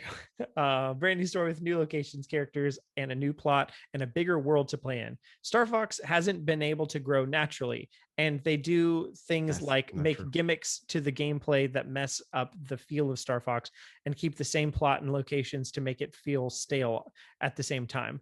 I feel with what I've put out, Star Fox can grow more maturely and become a big franchise. More naturally, he said it. Naturally, you're totally right. But no, incorrect. Also, Star Fox, even at its peak, was never a big franchise. Even when it was the thing and it was like novel to be like, I have an arcade game at my house, dude. Sick. 4 million copies is nothing. When we're looking at freaking Mario and Pokemon and now Zelda, you know, like 20 plus million sellers and stuff like that. 4 million is not a lot. And it's not going to sell that much in the year of our Lord 2021. I mean, and I think even from what you just said, when it was novel to have an arcade game in your house, it's super arcade game structured, which is great for when arcade games are something to strive for. Yeah. And now it's not. Like Cruise and Blast just came out on the Switch, and lots of people are being like, I mean, it didn't review like great, to be perfectly honest. It reviewed fine, but I'm seeing lots of people on Twitter be like, y'all, pick up this game. It's a fun time. And like not that many people are probably going to end up buying it because it is very like just arcadey by nature. Yeah, because like the antithesis of what people want en masse these even days. If it's not a lot of money, even if it's a $20 game or whatever, right? Why am I going to spend $20 for what you describe as like, it's a fun time, you know, it's a burst of fun, when I can have a fun game that's also substantial? Like, if I can have both, why am I going to spend the time and money for the snack when I can have, you know, like, and why waste an IP with a amount of clout of Star Fox on something like that? It just doesn't make sense. Like what you're describing, what Mr. Cynical, ironically enough, serendipitously enough, is describing is like a game that they would make a new IP for now. You know, like it's it's the stretchers, it's snipper clips. You know, like it's not Metroid Prime 4 or Mario Odyssey or whatever. Like, honestly, I think best course of action is the following. Get ready for this. Make the Star Fox game that more like we're talking about, something new. Just switch up the formula. I think there's probably enough really good ideas for a Star Fox experience that could fit in a Nintendo Land 2 kind of a thing that people would play and probably be like, man, make a whole game out of this. You should do that. And if they did, it wouldn't make for a great whole game, but it would make for a phenomenal little game, you know. And see, but that's the thing that blows my mind, that the game that we have been describing doesn't even not make Star Fox Star Fox. It just makes Star Fox more than just being Star Fox, because it's not like we're saying take dog fighting out. You know, like nobody's saying that. You'll still get your 45 minutes worth of dog fighting. It'll still happen. It'll just be tied to a game that's 15 hours, you know, like I think the Ratchet and Clank poll was good too. That was a good description of like a relevant thing that's similar in terms of like I could see Fox moving the same way that Ratchet and Clank move, and like it would. And Ratchet and Clank is also a game that like especially the last like and I assume the first one was like that too because it's a remake or whatever, but they do stuff where it's like, all right, we're flying now, it's a dog fight. Okay, now you're riding a bug, you know, like there's like all different types of like gameplay types in this game, and they did that a lot in like classic platformers and stuff. Platformers are rarely just platformers. They're usually like try to work in a lot of different game types, in the same way that Ratchet is like a platformer, but it's also a shooter, you know, like. And Star Fox is a world that's conducive to that, because like the world is not just them living in their spaceship. Yep. There's just so much opportunity for the scope of Star Fox to be this big thing. And I think if we try to narrow it back down to a Star Fox 64 thing, it's very much like a Pokemon in tall grass situation where you're like, we don't have a better way to show you besides tall grass. So here's some tall grass. Sorry about it, but that's all we got. And Star Fox SNES 64, whatever, is like, we can't show you this whole world that you're flying in, but we can show you this little bit that's right there in front of you. And it's pretty great, huh? And at the time, yes. And now, like you can show everything. You could do the whole thing if you want. But so not doing that is like unnecessarily restrictive. Yeah. Alec, who's that? I'm always gonna make this joke, Alec. Get ready for it. If you're in chat watching or listening or whatever, it's going to happen. Alex said, okay, possibly controversial opinion here, but I think the game Nintendo needs to look to for inspiration for a new Star Fox game is Kingdom Hearts. The gummy ship. Yeah. In the main Kingdom Hearts games, to move from world to world, I knew to it. fly your ship through space. There you go. Those flights are on rails, dogfights, and at the end, you get a mission score and unlock the next world. There are sometimes diverging paths, optional harder enemies, and different side goals to achieve, giving the levels replayability. Your ship is completely customizable. You win parts and blueprints to enemy ships through battle and can buy some from shops. The space combat is fun and gets more challenging as you progress through the game. Now, as much as I would love if the combat on world was in Kingdom Hearts style, I don't think that's right. I agree that Ratchet and Clank would be the best for on-world combat.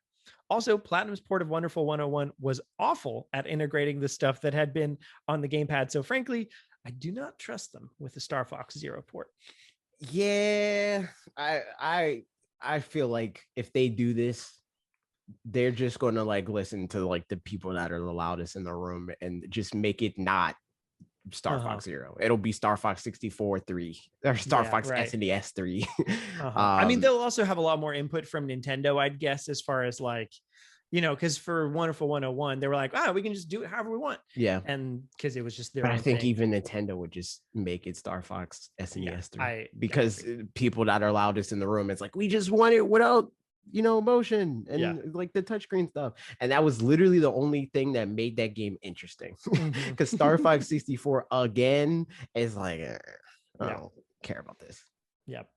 I mean, and for the other points, totally. I think, like the gummy ship thing. And then also Starlink, I still feel like is a good way of kind of going about the like traveling between worlds kind of thing. Maybe do, because there's different there's on-rail stuff and then there's also dogfight stuff as like two separate but kind of related things in Star Fox. Have you leaving the planet be an on-rails bit for a little while. So like you've got to get through this thing to like get out of the planet, and then whenever you're flying around in space to get to different planets, that's more like dogfighting kinds of things, right? And they wouldn't even necessarily have to be like in Kingdom Hearts or whatever, where it's like I'm flying through the thing and this level is dogfight and that's what it is. It could very much so be like no man's sky situation where it's like I'm just flying through this planet, dude, and you fly to the planet and it's like, oh shoot, somebody sees me, and they want to fight now, and they could go freaking full death loop and be like, your friend he's flying to the next planet, maybe try to blow him up, you can get some stuff.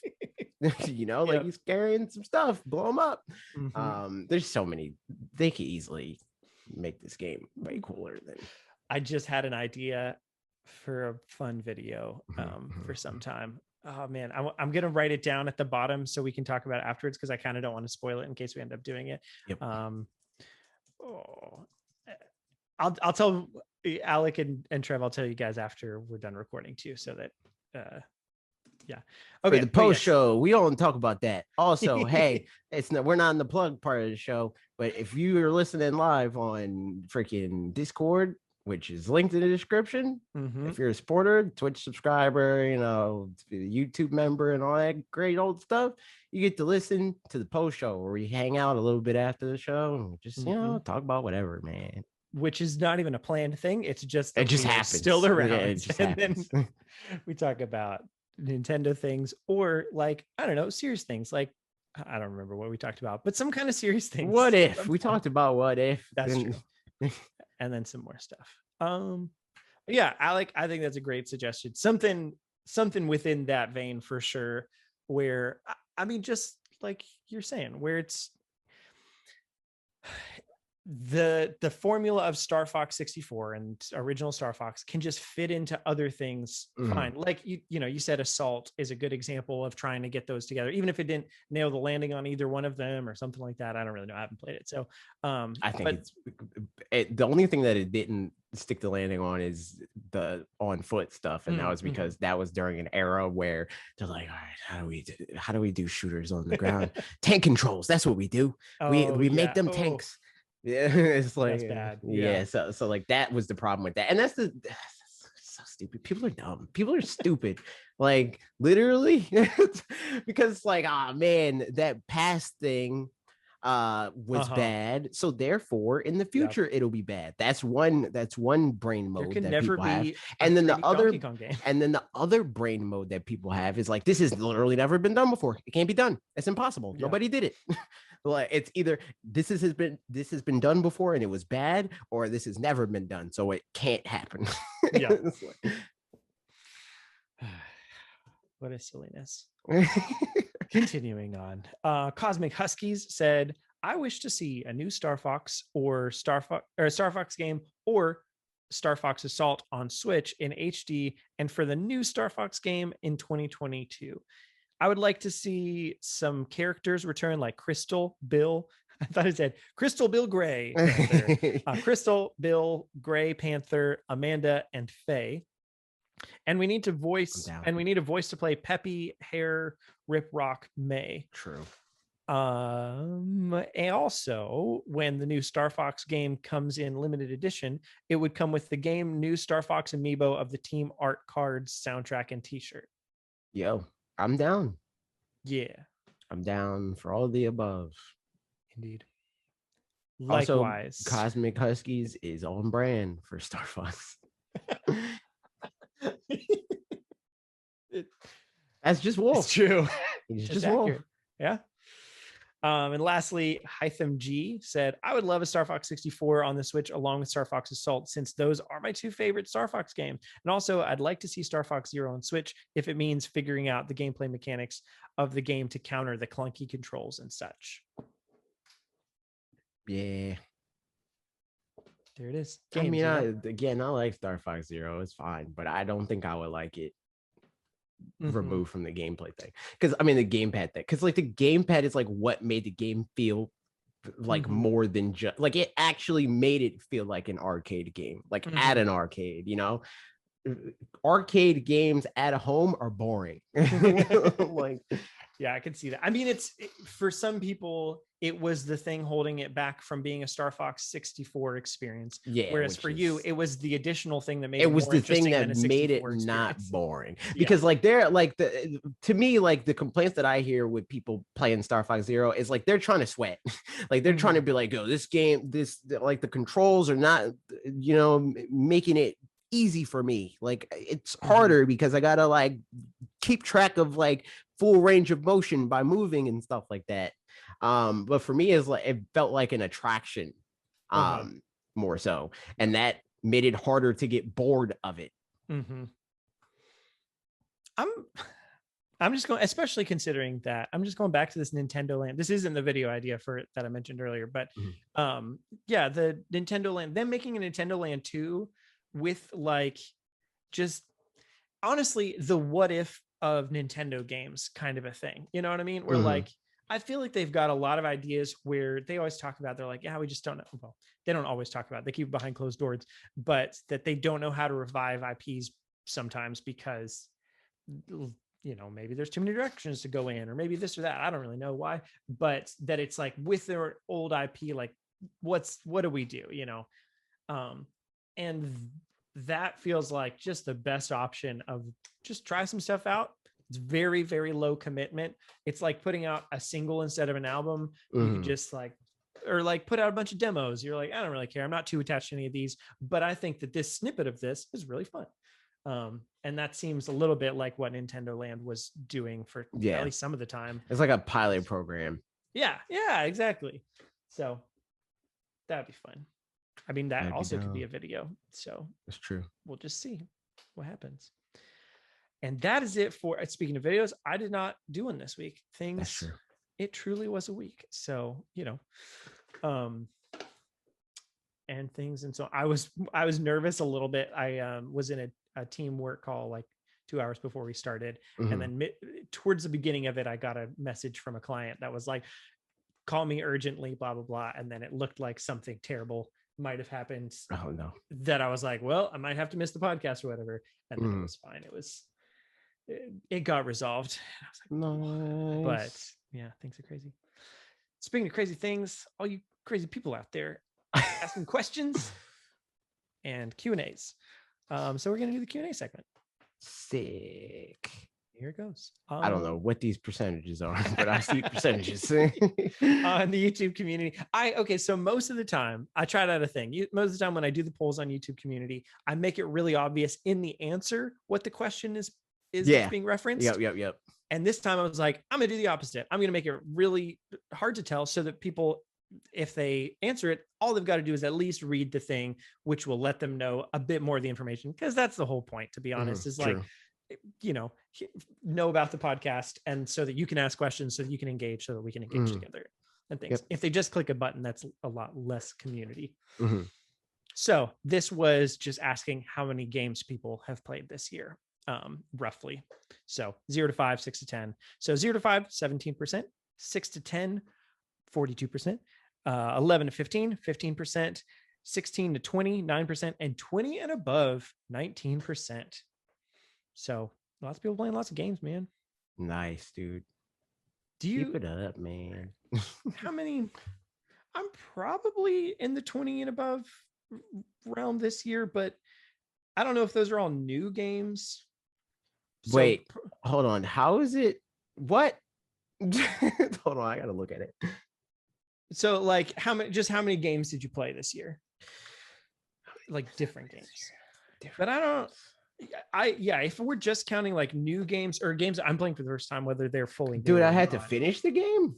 Nah, just I probably like I didn't specify anything, but I would have specified like more than a demo, more than like just pop in for a minute, Okay, like I wouldn't count WarioWare because I just played the first little bit, but if I played like more than an hour or two, then we'll count that. Okay, hold on, was Fogs last year or was that this year? Yeah, that was last year. Okay, crazy times. So I played Hades a little bit. I played Scott Pilgrim a little bit. I played Cyber Shadow for like 3 hours. I played Monster Hunter Rise for like 5 hours. Pac-Man 99 for a couple hours. 3D World. I don't know if anybody's keeping track. Knockout City. Pokemon Unite. Mario Golf. Skyward Sword. Pokemon Snap. WarioWare Get It Together. Islanders, and the Animal Royale game. Nice. So that's like got to be like, and then Ratchet and Clank. And oh yeah, Ratchet and Clank. I started counting like midway through, and I was thinking we were roughly around 12 at that point. So I think it was like right around 20. Yeah. So I played a decent amount of games. Yeah. I think looking at my list and hearing what you said, I think I'm pretty much right around there as well. Some of these definitely depends what you count or not, but some games, man. Nice. Good times. Played games. Indeed. Pika Pika 1 said, apparently my vote is 13% of the total. And Foopsie, which that sounds like, I don't know, like a potato launcher or something. Oh my God. True. Like, you know what? True. The sound. I thought you were talking about the name of it, like the product name. I mean, it's an onomatopoeia, so it works, If I launched a potato launcher campaign, then it would be Thoopsy. Said I'm 25 minutes later than you, and my vote is 5%. So moving up in the something. Nice.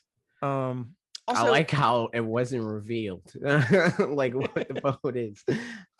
True. That's true. We'll never know. I was thinking about this the other day. Pretty much every Pokemon has just a localized English name, except for Pikachu and Raichu. Like Pikachu's, that's interesting, is all that I'm gonna say.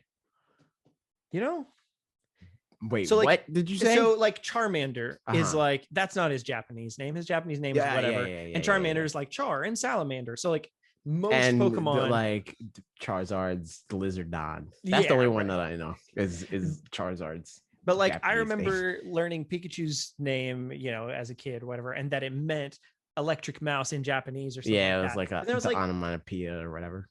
Yeah, it's how come they have different onomatopoeia.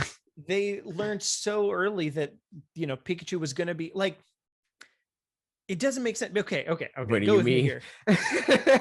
in my minds, the reason they decided Pikachu was going to stay his Japanese name was because they knew he was going to be the flagship Pokemon. Yep. However, he wasn't really the flagship Pokemon until the anime.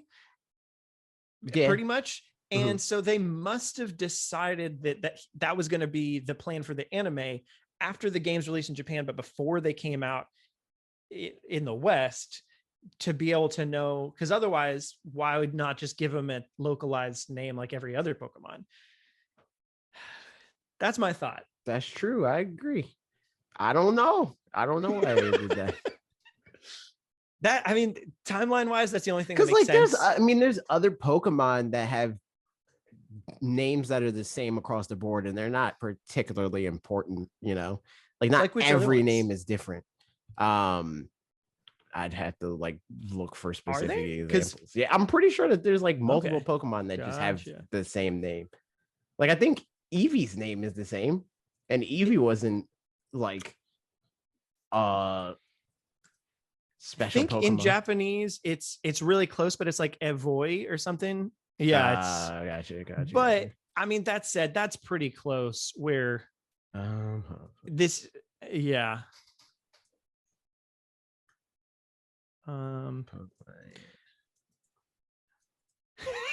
Trev said Parker's on drugs. Oh my god. Okay. Parker's Gen winner is showing Lucario. Oh, interesting. Okay. The same Japanese and English names. Caterpie, Butterfree, Pidgeot's. Wait, that's not true though, because Caterpie's name isn't Caterpie. Finally went through the whole list here and found it out using the trademark Japanese names. Caterpie, this is yeah, it says Caterpie, Butterfree, Pidgeot. Pidgeot is there's an asterisk there. Pikachu, Nidoran. And then okay, yeah, I could see with Nidoran for sure. Yeah, and then Zubat, Golbat, Paris. A lot of them, it looks like. Okay, I'm seeing what you're saying. Yeah, because Paris, that's not, a Pokemon that is important. Yeah. Well, yeah, exactly that too. But it's not one. It's not a Squirtle, Squirt Turtle kind of. Yeah, thing. Yeah. There's a word for that. I don't remember what the word is. Okay. Yeah. I knew what this word is, but when you put two words together. Yeah, when you put two words together to make a word. Two words. But it's not. It's two different meanings to portmanteau. Yeah. That's what it is. That's the one. Yep. Okay, so yeah, it's not just Pikachu. So that's good. It's called pulling a benefit. Or Jimothy. But yeah, it looks like a lot of the names are just the same. Okay, so definitely more than I was thinking. So that's interesting. I think the only time that they do change them is when it's a pun that just straight up wouldn't transfer, and people would be confused at the pun. And Pikachu probably still is one of the only ones that I can think of, at least, that, because those ones that doesn't really transfer.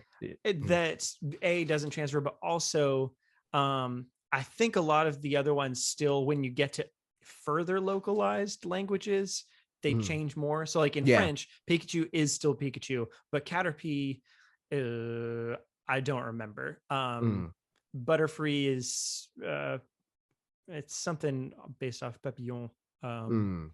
But I think they localized them from the English version, but it does seem like, okay, there's more than I was realizing that just made their way at least to English to stay the same. Makes But sense. It looks like the interesting. spelling has changed a lot, but the names, at least for Japanese and Uh-huh. English, are the same. Yeah. Or it's like same Mhm. kind of like it gets pronounced similarly Yeah, or like something like that. Togepi is still Togepi, but it's apparently with a Y instead of an I. Right. Yeah. Or like I'm sure it doesn't get pronounced like it's Yeah, not like they probably Togepi, don't say, it's yeah, it's Togepi, yeah, whatever. yeah. Mhm. Yep.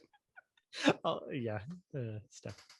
Okay, fun times. Sorry about that random little tangent, but I'm glad to have that sorted out. So thank you everybody for that. Mm. Cool said, of all the 23 characters I have in Elite Smash, the easiest ones for me to get in were Banjo and Min Min. Banjo is also my best character. Rate my degeneracy on a scale of 1 to 10. People get so mad when I choose Banjo. I feel dirtier than online Sonics. Uh, Oh, cool. I love it. Well, I don't think that like see the thing with both of those characters is I don't think that they're particularly Min Min less so. I don't think they're particularly easy. The thing about like degenerate characters that people get mad at is when they like have a very annoying gameplay and then they're easy to play as. Mm-hmm. Min Min I think is way easier than Banjo to like play competently with. Mm-hmm. But the thing that's annoying with him is that he has like people camp you with him, but he's Mm-hmm. bad, so it's like it kind of evens out.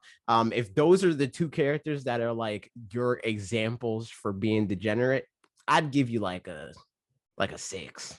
Give you like a 6. Like you're a little higher than average, but not super high up on the list. Yeah. I mean, also I'm curious what the people who get mad, is that friends IRL or like friends at all, or is it just randoms It's and probably all of stuff? the above. Because I do think that like depending on the context, probably also different characters have different, like weight Yeah. behind them, as far as like if you're in a friend group where everybody for whatever reason just can't deal with your Donkey Kong or something like Yeah. that, then like Then anytime you you know pick like Donkey Kong, it means extra something, exactly. like I Yeah. remember, yeah, my friend that would play Lucas all the time, and all he'd do was we'd be playing in like, 4-player free for all, Yep. and he just finds somewhere to up smash nearby. Yo. And it was the worst. Like he hated it so much, but it was so hard to avoid because it has it like It's a I huge hitbox, and he's just like yeah, being an opportunist where it's like, oh, you flew exactly. close enough. Yep. So he would just do that, and it was the worst. But like, if somebody else in real competitive play, if somebody picks Lucas, I'm sure Yeah, nobody would Lucas have the is like same. okay, Yeah. like in competitive. Like the thing that's like best about like Lucas would be very good if people were robots. Yeah. But Right. he's not. Yeah. I mean, we're not, so he's not. Um, Especially, I mean, I feel like controlling his up B is maybe. ah, Is nah. that not the thing that? Yeah, Okay. nah. Because like you don't really need. That's the thing about like Lucas and Ness that like they're Their recovery is still pretty good people without it. talk about that being like a factor where it's like it's hard to recover with them, but they have like top 5 airspeed in the video game. Their air dodge is like another jump. So it's like you don't and Lucas specifically has a tether recovery. So it's like Yeah, you right. don't That's true. have to use PK Thunder to recover. And it's more like a thing that just makes the recovery even more crazy, Yeah. like Mars, not the other Mars I was talking about as being toxic. Yeah.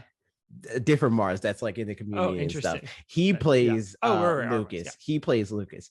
And like he's good with this character in the recovery, and the type of recoveries that he makes, he'll be like at the bottom of the stage, like to the right or whatever, and like edge guard you from there and still come back because he has PK Thunder and saves the rest of his resources.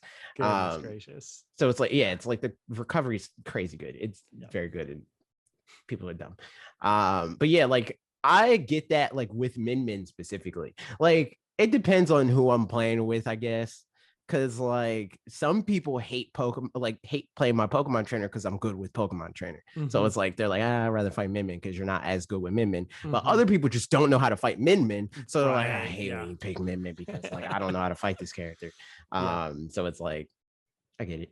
Yep. No, that totally makes sense. I mean, there's definitely in the little bits that I've played here and there, like there's some I remember fighting one of the Belmonts and just like getting destroyed. And Rosalina, same thing. Like I just something about the things that they do are not the things I'm expecting out of a Smash character. Yeah. And so that makes, and I feel like Min Min would be the same kind of situation. Yeah. So I could see that. A lot of times it's the characters that like require patience. Min Min, I get it. I get why people don't like Min Min, because Min Min, like, usually the characters that are annoying, the saving grace is that if you're good at the game, those characters are usually bad.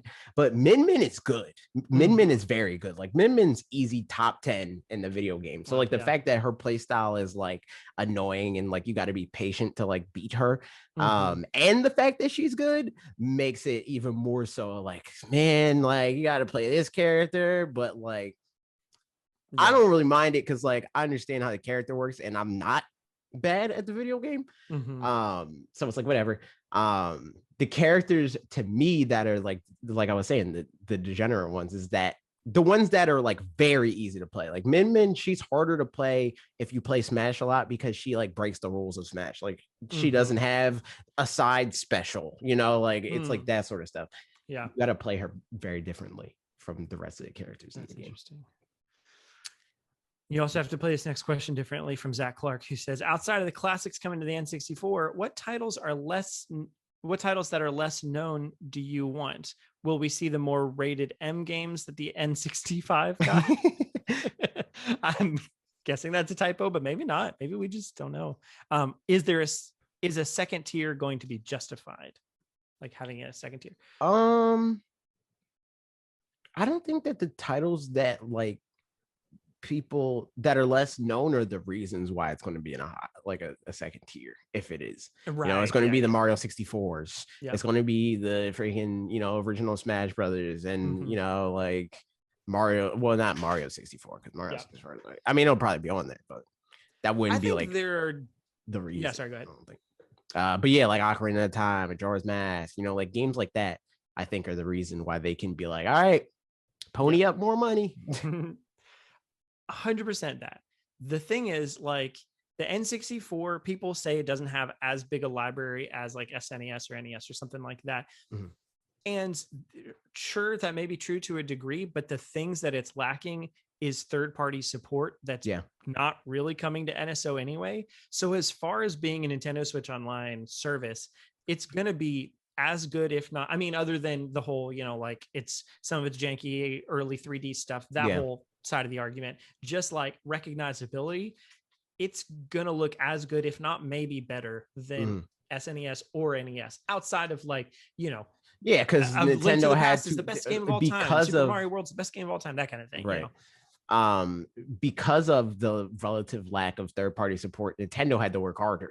You know, so there's like a lot of there's like a big concentration of first-party Nintendo games, and if they just like they could bring literally any Mario Party from the N64, you know, and people would be hyped for that.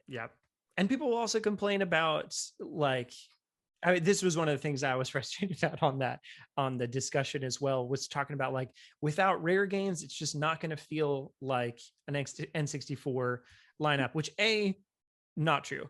Other than like, sure, maybe I didn't play GoldenEye that much growing up. For some people, that was GoldenEye's bad now, though. So, it's bad. It's not a good game. Game sucks. Like, I and get that's even like that's even removed from the whole like Mario 64 and like Ocarina of Time and stuff like that. Like I get that. I don't think those games age great, but I get it. GoldenEye sucks. Like that game controls like garbage. Like even for N64 standards, like game bad. I mean, maybe that's the whole like, you know, your friends make it better kind of a thing, and it was like the way to have. I would be interested to see like if somebody went back and played GoldenEye now for the first time, how that would compare even to playing Mario 64 for the first time. And I don't know, but I think even with that, here's the thing: they could totally. It would still feel like the N64 even without rare games for most people, unless GoldenEye was your N64 experience. That's, you know, whatever. B, there's some rare games that still are just gonna come anyway, because like Donkey Kong 64, Diddy Kong Racing, like those probably would just still be coming because, you know, whatever. Because it's Nintendo's game. I wouldn't be I wouldn't put it past Nintendo and Microsoft to figure out To some put kind of Banjo on monetary. there anyway, you know. Yes, right. GoldenEye, I don't see GoldenEye Yeah, happening agreed. because like Yeah. that. Well, I don't know. Maybe This could be the thing they've been waiting for it. Honestly, no, not even necessarily that, but just like the fact that Amazon is buying the MGM stuff. Apparently, that might make it easier. Interesting. To figure out licensing. Yeah, I mean, if it's all but because like obviously they haven't been able to do it in a while, but like this seems like the perfect time for like they're setting up their long-term future plan of online service through NSO. Yeah, as far as we can tell, at least. Mhm. And so, like, if ever you're gonna get GoldenEye, this is kind of like the last chance opportunity for the moment. You know, like maybe. Granted, at some point they'll it's have to do it. It's very Yes. unlikely that if It's they get very true. GoldenEye now, that they'll keep GoldenEye the next console. You know, That's- like yeah, because right. that's still another license. It's like, all right, you Yeah. released it again. Yep. Negotiation part 2. You know, like Yeah. I mean, unless they can somehow. No, they can't. Yeah, I was gonna say unless they can somehow buy that part of it, but they just can't do that. That's not how that works. So yeah.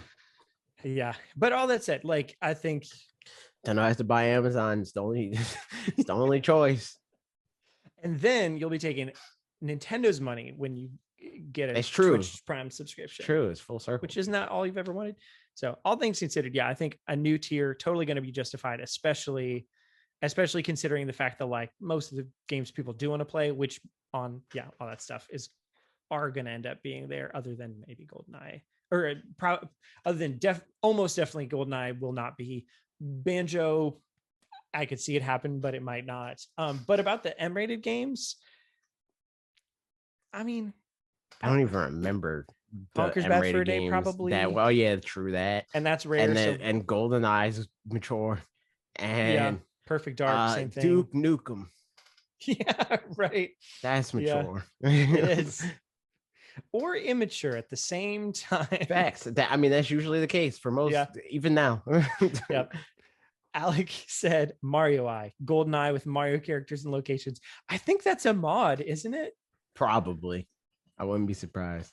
Okay, it's not called that, but GoldenEye. But it's like a thing with Mario. Yeah. I'm pretty sure I've seen that. Yep, GoldenEye with Mario characters.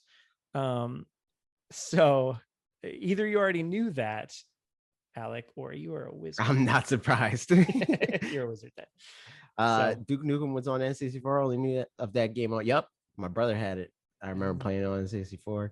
Rated games. It sucks. Let's look it up. M-rated games on N64. Conker's Bad Fur Day. Turok, nope, because it's got its own thing. Turok 2, same thing. Perfect Dark. Yeah, I feel like most of these will they're just kind of their own thing at this point. So I don't really see it happening. But I don't think not because they'd be so offended by putting M-rated games, but I think they're just not good. Yeah, or like they're things that other that are companies like already own and like still want to do stuff with. Yep. So like Nintendo doesn't, straight up own any M-rated N64 games. So like whatever. It's true. Yeah. Next question. AV said 20, but I feel like I'm cheating a bit since I've played through some short indie games and also played multiplayer games, which are just drop in, drop out types and not really progression based. No, that's not cheating.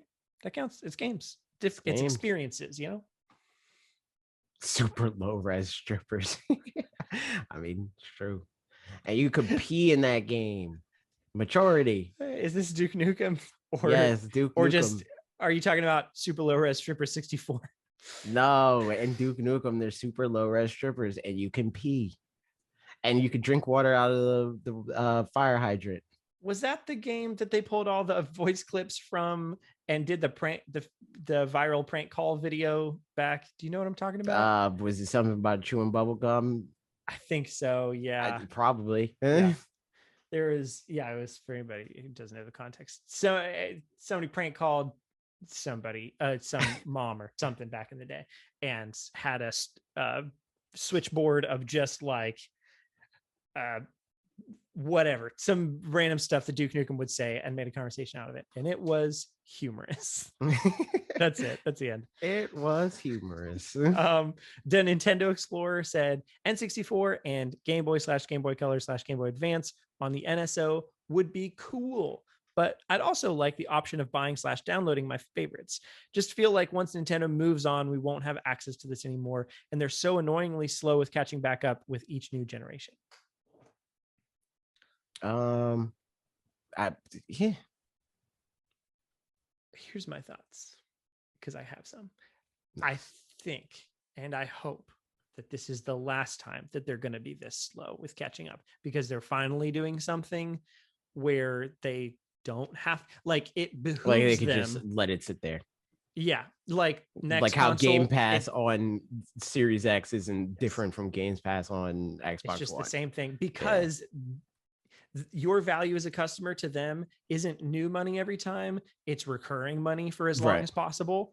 And so if they make it any kind of not seamless and give you an option of dropping the service because it's going to a new thing and you'd have to do a new thing about it, that's bad for them. So this is, I think, the last time that they're really going to like do that slow rollout, and then eventually it'll just be at some capped point, I guess, of like, and that's everything up through maybe even GameCube, and then there's just, you know, no new games added, but it's there and it's a service, and then you can like I pay can for it. They'll probably end up like there will be more slow rollouts moving forward, but if there are, it'll probably be with new platforms where it's like, all right, it's the Switch 2, now we're going up to GameCube, all right, it's the swap. Now we're going up to Wii. You know, it's like I could see them doing that. But I mean, at the same time, like, you know, pay for whatever things you currently find are, you know, it's no point in paying right now because you think in 2 years there's going to be N64 games if you don't care about what is there right now, you know. So just pay for whatever's reasonable at the moment, and then if you need to drop at some point because you're like, it's not worth it anymore, then just drop and then come back later if you want to. Is what I think. And last one from for up through N64, says Trey. Yeah, honestly, I mean, I pay for the family plan right now, and I've got almost 8 full people on there. I think I've got like 6, and then 2 half people. So, you know, 2 half. Call them what you will. What? I'm just kidding. It's children, I guess. I don't know. Gotcha. Last one from YouTube community. John Enquist says, "Hey, this is a genuine question, not a dig. But why does the YouTube community continue to peddle rumors about Nintendo between Nintendo Switch Pro, Zelda 25, which I'm guessing 35, but I don't know. Let's Go Johto, Mega Evos in Brilliant Diamond Shining Pearl, Game Boy games / GBA / N64 and NSO. This stuff never happens, and y'all love reporting on it with sources like 4chan and anonymous Twitter accounts. It's frustrating as a viewer." I don't know who y'all is. Yeah, but we don't report on anything. Like we just like making videos where the whole conceit is like, this is a cool idea to talk about, and that can be based on something that people are talking about, or just based off of something that we think, you know, like there's no rumors of ice climbers, but I wanted to talk about ice climbers, so we made a video about that. It makes no difference to me whether there is a rumor for, say, Star Fox. Eventually, I'm going to talk about Star Fox, but if I'm going to talk about Star Fox and there's something in the news about it, it just makes sense to bring that up and say, like, people are talking about Star Fox right now. So I want to talk about Star Fox, but in my way. You will never see a 12-minute long video on our channel being like, so here's the new rumor, you know, like that is never what the video is about. I don't know why other YouTubers do it. Well, I know other YouTubers do it. It's because people click on it. But why we do it, what we do, it's just because we want to talk about stuff and people click on things that are relevant. Yeah. So. I mean, for example, as the video on our channel that's gotten the most views, even though it's not relevant now anymore, or whatever, is that we made a video about Joy-Cons around the same time that the Joy-Con drift stuff was happening, which was truly coincidental. The video had nothing to do with Joy-Con drift. And that was the absolutely thing, nothing. And so it ended up being a thing where like people were watching stuff about Joy-Con drift, and then they were like, oh, this is interesting about like different kinds of like Joy-Cons, but like the wasted potential, like there's something interesting there, and then clicked on it, and then it was like, you know, the typical YouTube rabbit hole kind of thing. I think that's the ideal in some ways, is that, you know, while there's something in the news, people will want to have more fun versions of conversations that are less like sweaty rumor conversations. Yeah, exactly. We don't do that. Yeah. But that said, I mean, I think and us talking about the news on the podcast is like also a different thing. Like even that is more in the language of like how we make our videos, where it's like, this is a thing. What do we think about this thing? It's not us being like, this is definitely happened. Everybody get excited for this thing, you know, like you will never see us doing that. The other thing too is like, I maybe in defense of some of the other YouTubers and stuff too, I think it's easy for us to focus on the ones of these that don't go anywhere. But granted, there are a lot of rumors that actually do go. Yeah, there's a whole lot that happen. I would say more than half, at least. At least of the ones that like the ones that are prominent. Yeah, like the one that like, because there's rumors about everything that don't go anywhere, but the ones that like, you know, are corroborated and all this other stuff. Like there's a lot of rumors. I mean, there's rumors in this list, like the Mega Evos and Brilliant Diamond and Shining Pearl. I wouldn't say that that's a prominent rumor. Yeah, right. I mean, and similarly, some of these things too, I think maybe it's just me, but I feel like it's pretty easy to tell whether it was idea first and then people are pretending to back it up with rumors versus it being like a rumor and then, you know, that kind of thing. Because like, for example, the Zelda 35 thing, I don't think that there was any point, at least that I was aware of, that people were saying, oh, this is something that's in the works. This is going to happen. Yeah, exactly. All it ever was, as far as I'm aware, did it for the Mario anniversary. Yeah, and so for us, it was legitimately like, what if they did it? Here's what would happen if they, or here's what could happen if they did it. And then probably some degree of like us and other people even assuming that it's going to happen based off of that.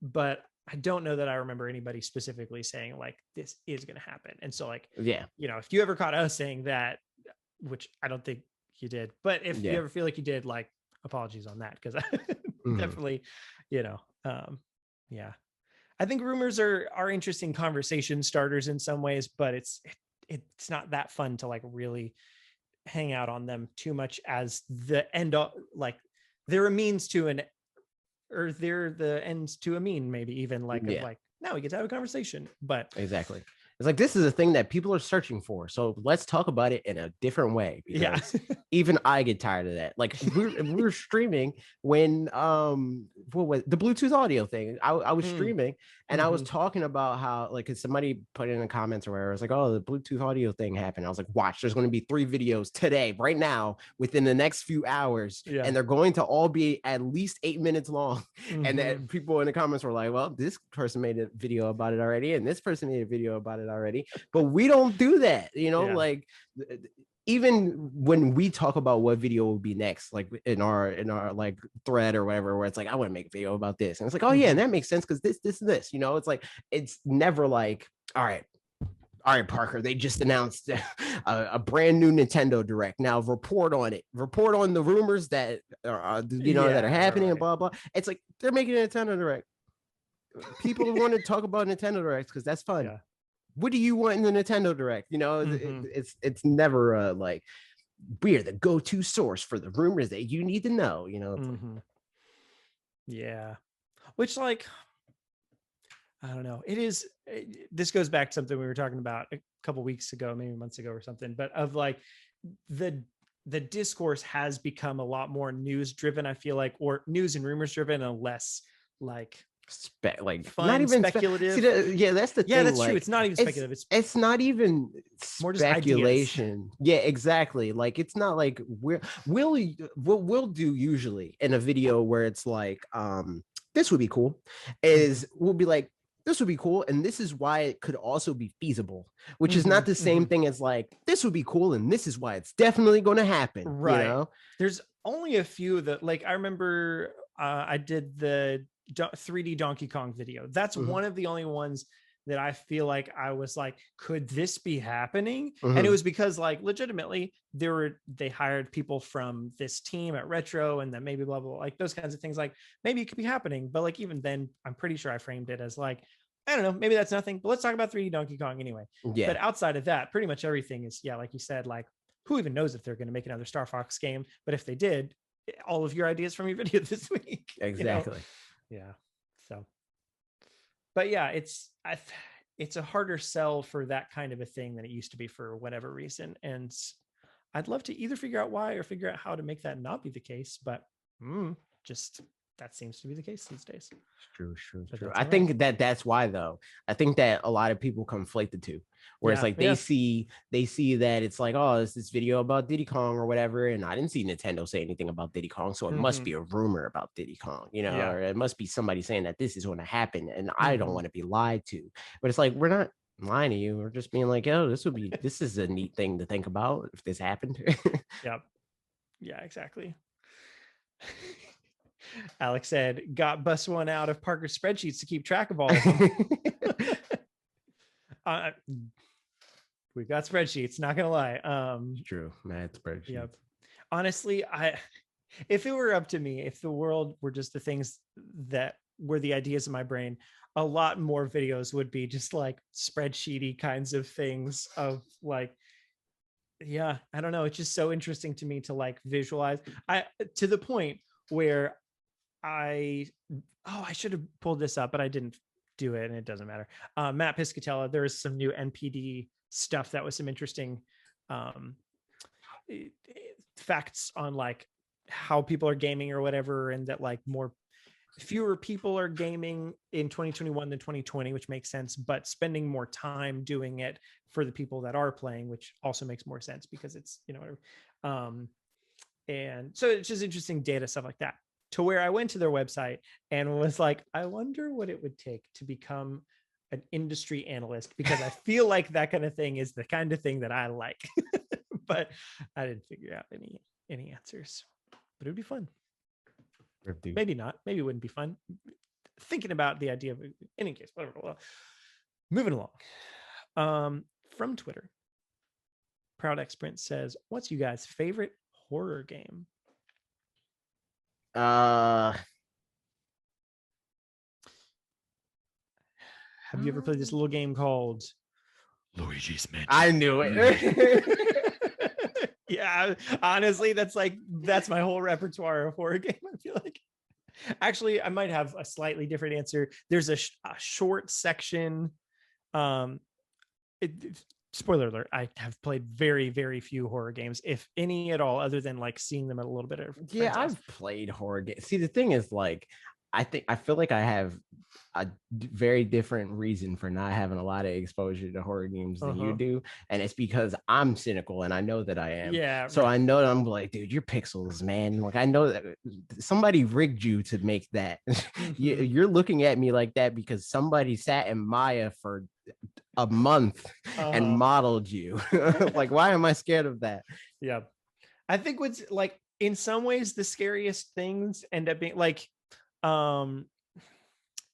when you feel like you're going to lose a lot of progress or whatever in a game in some regard, like imagining playing Bennett Foddy's Get Over It, that kind of thing. That's a horror game. Feels like a horror game, because it's like, man, you could play for so long and then fall literally all the way back down, lose all your progress, like that kind of thing. But yeah, I can definitely see that. In certain contexts, I can be more cynical, and in other ones, like if it was me by myself in a dark room, I think I could see myself definitely getting creeped out by some stuff. I think the closest that horror games get to scaring me is like the natural reaction of like jump scares and being like, oh shoot, what the heck is that? Like it's not even the thing that's on the screen. I could like just not be playing the game, and the sound out of nowhere is like, oh shoot, and then I see what it is, and I'm like, but I can't think of a time where it's like I played a game and I'm like spooked after. I'm like, I gotta turn the lights on, man. Now it's scary in here because I played that video game. I haven't played many games like that. I've definitely got more of a propensity towards that than you do. So there's a show called Legion, and it's a Marvel-ish show. Or I mean, it is, but it's like a spin-off X-Men thing, I think.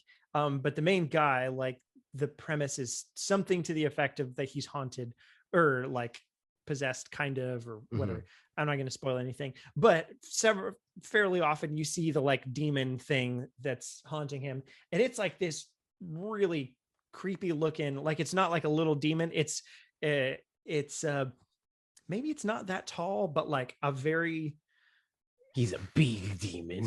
I don't know. It really just looks like a rotund guy, but like not realistically proportioned, and like with a very like, oh, like a pale face. It's just like very off kilter kind of Mhm. thing. I don't know how to explain it very well, but like it'll be one of those, you turn and look, and in the corner he's just like standing there or something. Menacingly.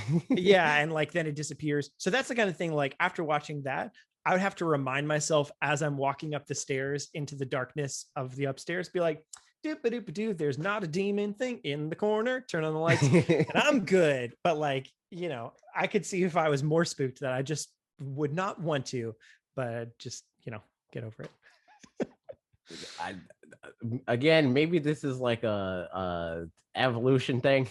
it's like because I have a sister that's scared of everything, I had to not be.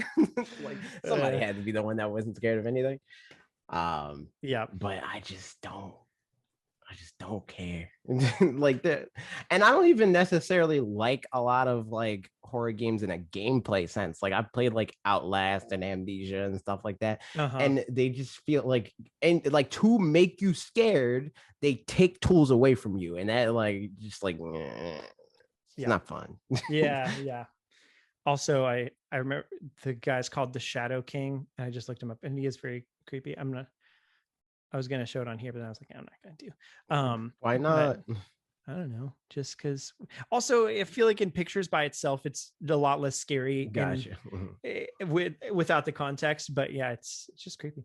The thing I was gonna say way before, the closest I probably played to a section in a game that was like sort of a horror game was like in Superliminal, that one like sort of Portal-esque puzzly game. There was one of the levels that was like supposed to be kind of a parody of horror games kind of thing, where like you'd walk through somewhere and it's dark and there'd be like blood pooling out and you'd be worried about it, and then there's like a bucket of paint and you could tell it was paint, and like other things where it was like it would show die in the back of the thing, and then you'd turn the corner and it says it die gets soda or something like that. It was a fun little way of doing those things. But like before I realized it was faking it, the like initial like first half of it or whatever was like trying to make it look real, like something bad happened, and that it's like, because the whole game is like you getting further into your psyche kind of a thing. And it was like, oh, there's bad things going on in your psyche, and then you realize it's fake. It's like, oof, good thing. I thought I was going to literally die. So I thought my psyche was telling me death. Yeah, I thought so, but it was just my psyche was telling me paint. Last question from Discord. My psyche was telling me paint. Yep. Because you know your house is gross. Mega Man on Discord, hello Mega Man, asks, Mega Man, make your favorite burger, what's in it? And you can put anything you want in it.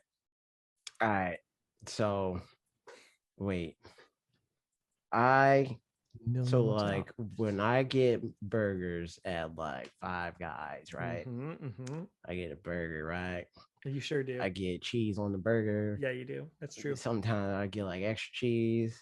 I put like you know, like freaking lettuce, maybe tomato. Sometimes I don't really like tomato that much, but sometimes it's fine. Jalapenos on there because you know you gotta make it spicy. Accurate. Honey mustard, maybe. Interesting.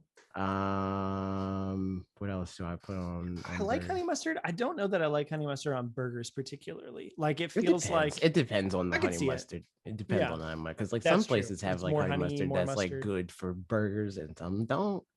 This is true. What else do I put on burgers? I think a lot of times it depends on like the place, like what they have, because like there's like some stuff that's like, that's interesting, I'll try that. You know, but it's not necessarily like a go-to thing. If this place doesn't have this to put on my burger, I'm not doing it. Oh yeah, like freaking caramelized onions, that's good too. Freaking let me see. But for sure the combo is a thing. Like more isn't always better. Like I worked at Burger King for a while, and towards the end, I was a floor manager there, which meant I could Mm. I get like $10 of free food a day was the Nice. deal. So sometimes, like one time I was like, you know what, I'm gonna make myself a burger with literally everything on it, and it just ended up being like a suicide from a soda fountain, if you know what I'm talking about, where you Yeah, I like put know a what little you're bit every talking drink. No matter what combinations of Quitting drinks my they job have. to work for Burger King. Yo, Oh solid no. deal. Like no matter what drinks you put in one of those, It just always tastes the same. Yeah, It just tastes like, it's kind of like how all Taco Bell food tastes like Taco Bell food. it Like truly does. it's just I like Taco Bell, but it all tastes like Taco it's Bell fine, food, but sure. it's all Taco Bell. It's just Yep. Taco Bell. Yep. Mustard, I'm not down with regular mustard. Regular mustard, I don't want on nothing. But honey mustard is decent. So here's the thing. I think, like you said, context totally depends. If we're like just doing a barbecue, like a cookout kind of thing, and we're grilling burgers, then like less is more almost. Well, it's not that much less, but I wouldn't put like blue cheese and like fancy stuff like that on a burger that I made in that kind of context. It would be mustard, ketchup, lettuce, and onions. Yo, Trav has me bad. Trav said, "Yeah, who's making the burger? I ain't cleaning all that Can't say that on this show." Yep. I mean, Trav could say it in the comments, but he can't say it on the show because iTunes will get mad. Yeah. iTunes will get angry. But yeah, if it's just like a cookout kind of thing, then then I'd probably keep it pretty simple to like just some pretty cheap grocery store stuff, but that makes like for a really good classic burger combination. Yeah, but if it's like when I was younger, I feel like when I realized that ketchup sucks, that's when I stopped eating at like barbecues regularly. Because it's like when I would eat at a barbecue when I was a kid, I'm like, yo, just give me ketchup. But now I'm like, yo, ketchup sucks. Ketchup is trash. Ketchup by itself, I'm not a huge fan of or anything, but there's definitely contexts where, especially not a lot of ketchup goes a long way, where it's like, it's a very powerful flavor. I feel like that, like, but a little bit. Yeah. Just same as mayo for me. I don't. Excuse me?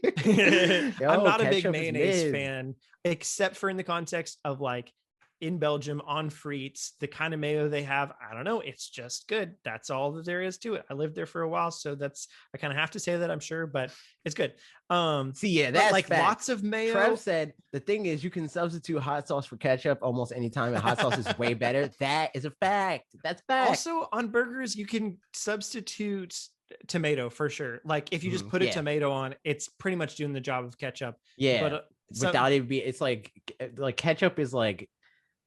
It's like a tomato smoothie, and that's gross. It's like, I'm middle of the row for ketchup for sure. Like there's context where it works, but I'm also not going to eat it by itself. Whereas there's lots of other sauces I would eat, just like dip my finger in. And also to like refer back to a conversation that me and Bob have a lot. With sauce, like I'm fine with sauce. Sauce is fine, but like less is more with sauce. Like give me as little sauce as you can possibly give me. Like if for this scenario, I have to be making this burger. Like I don't trust a restaurant to make this burger because they always murder everything with sauce. They're like, oh, you want sauce? Bet I'll give you half of the bottle. In my reasonable adult mind, that's true. And there are definitely times where I'm like, man, it really brings out the flavor of the burger to have the sauce and stuff like that. But like, there's also definitely times where I'm like, nah, just go ham and it'll be fine. Like there could be so much barbecue sauce on a burger. And I'm like, I'm eating this shape of barbecue sauce right now. And it's great. I can't do it. It's too much like animal style. Gross. Yeah, but gross. That said, there's again, like that? I do have to ask for light mayo. The nastiest gift. That's too much. I can't. Oh no. I'm hiding it or something. Can I hide it? That is cursed. It's lots of ranch. Can I ban Trav?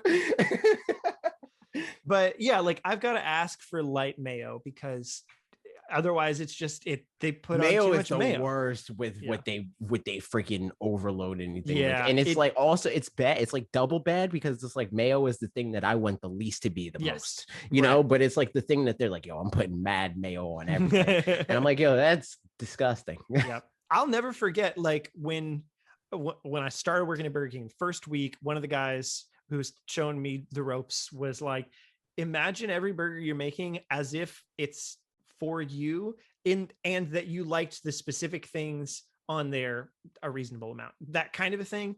In a way that, like, I'm sure you could misinterpret it to be like, oh, it's for me and I love pickles, so I'm gonna just load it up, whatever, but like, pretty much imagine every burger you're making is for you. And if somebody asks for extra pickles, you're not going to put on, instead of 4 on a Whopper, you're not going to put on 16, because you wouldn't eat 16. Yeah, right. You don't like pickles that much more. You just like them. You'd like give them like 50% more pickles. You'd be like, all right, here's 6 pickles instead of 4 pickles. Exactly. And so, whereas I'd see some other people, they're like, oh, you wanted extra mayo? And just like, I'll put all the mayo. Bad. I'll give you like a cup full of mayo, like a freaking like dipping cup of additional mayo. And it's like, please no. That said, for me, burger, so that's, if I were making it myself, more that kind of direction, like regular cookout stuff. On the opposite side, like a fancy burger that would still taste really good would be like Good Burger.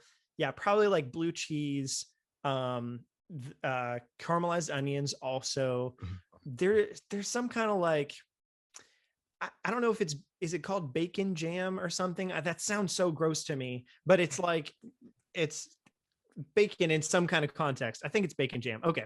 Something like that. I would never put it on, but when it's just been on stuff, I was like, man, that's good. Cause like bacon's really good to do good things. But if that's like the whole burger is just bacon, then like bacon is, I don't really like bacon that much. I like bacon, it's like, but it can definitely I be used too to much. hate bacon. Like as a child, I hated bacon. Yeah. And that was because like one time when I had a burger, I think it was at Wendy's.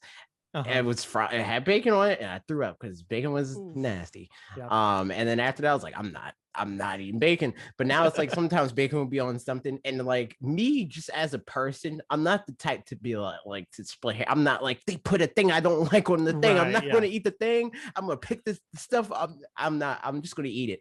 Yeah. So it's like, after enough of those times where I've had bacon on something, I'm like, I don't really like bacon, but like, it's fine. I don't hate it. That's where I'm at with bacon. Yeah. So I probably wouldn't get the bacon jam by choice, but if it was there, I'd be like, whatever. Yeah. And then, like you said, last thing, for sure, some jalapenos as well, because it's like that. I think that right there is I'm down with that. There it is. I don't know. So that's the thing. Yeah, gotta have the spice. It's true. It sucks. The older I get, the more I'm like, man, this needs something a little bit spicy on it.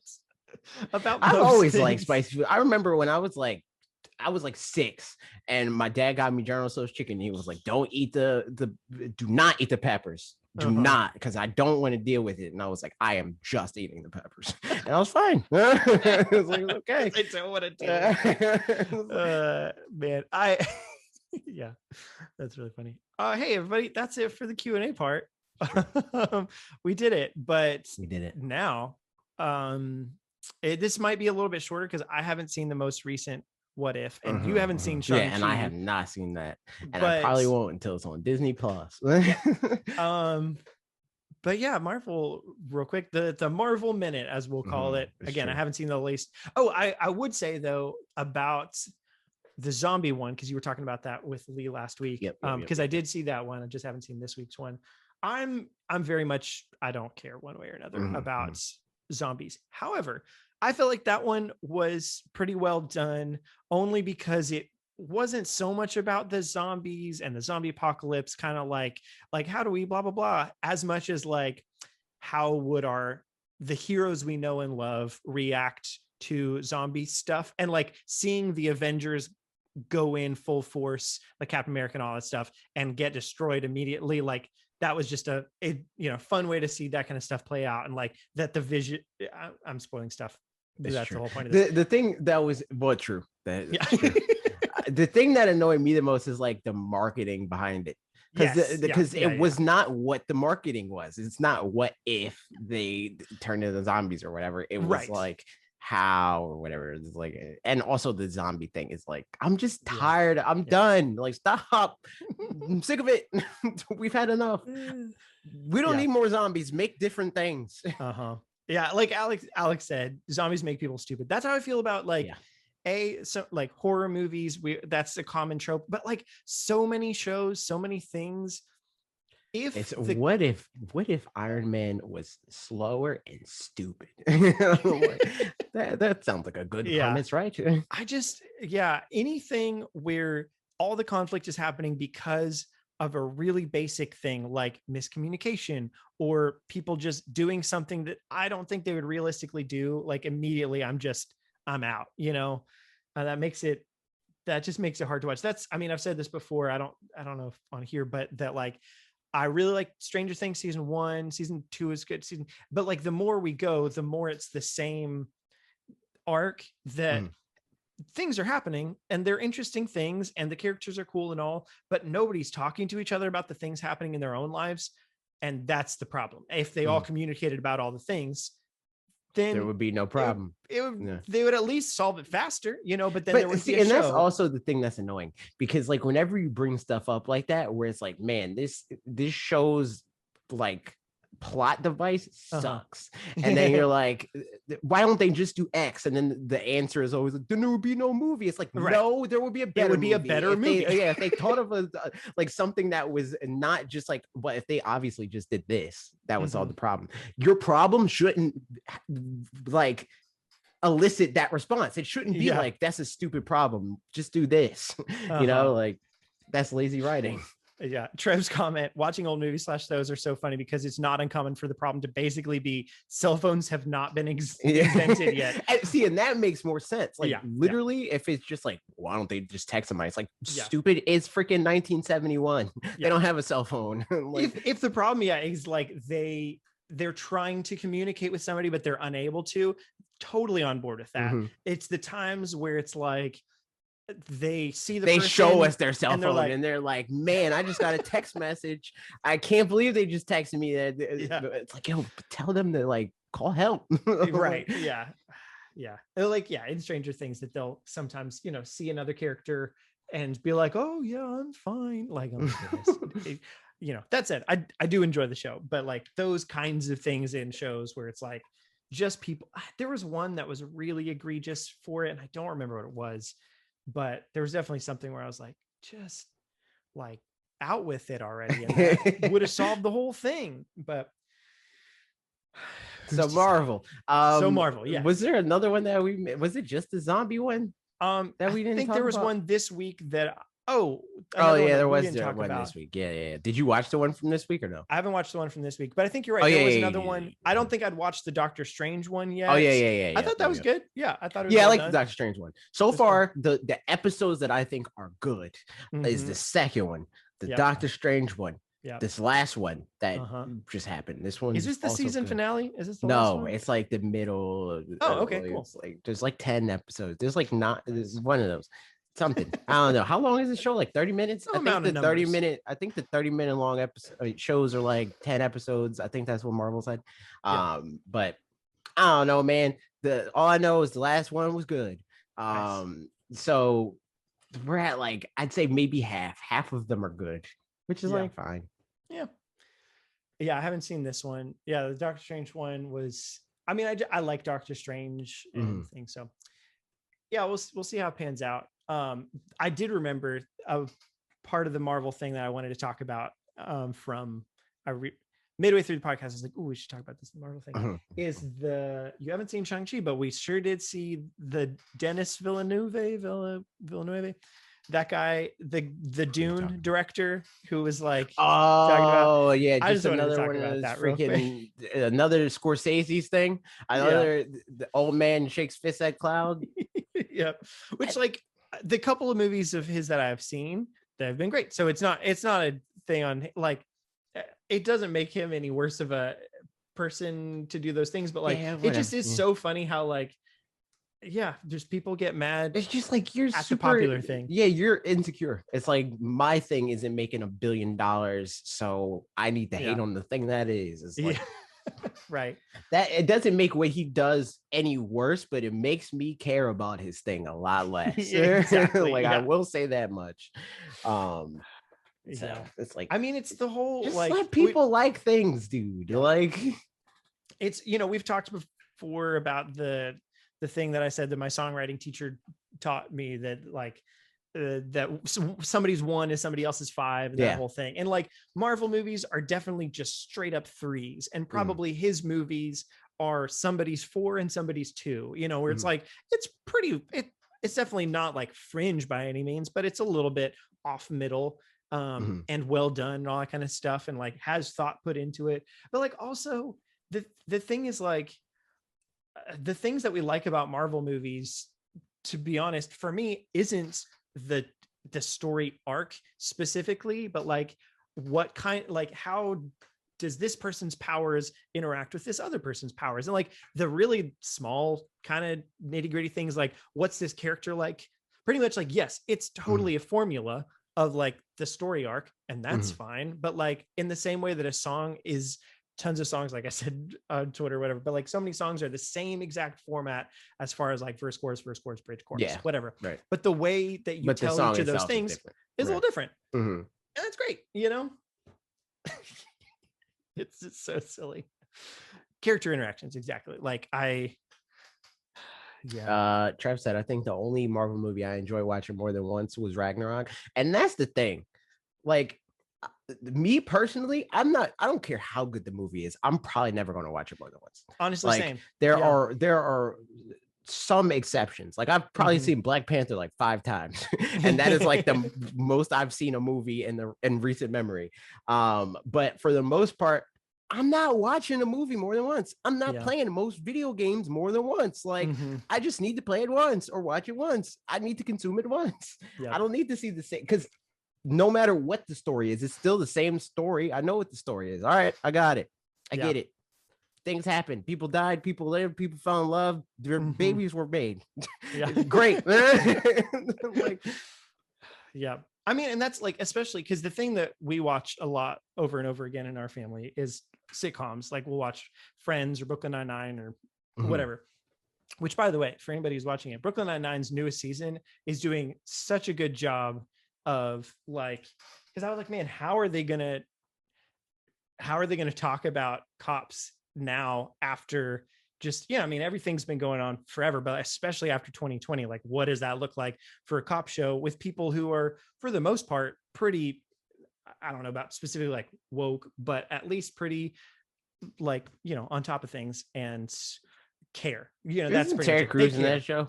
He is, yeah. So that's, I know that's controversial, but that said, like, in general, the show is doing a really, really good job of like pointing out the problems with police and stuff. And like, I don't know, it's, Ashley and I are enjoying that. So that said, yes, I know that Terry Crews is questionable for oof.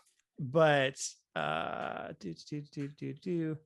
said, whatever. Brooklyn Nine-Nine, we like watching comedies again and again, but the things with those is it's the minute to minute that's fun, of like it's all about comedy. It's about the scripts and about the jokes and about that kind of thing, and the overall thing is kind of like helpful to that.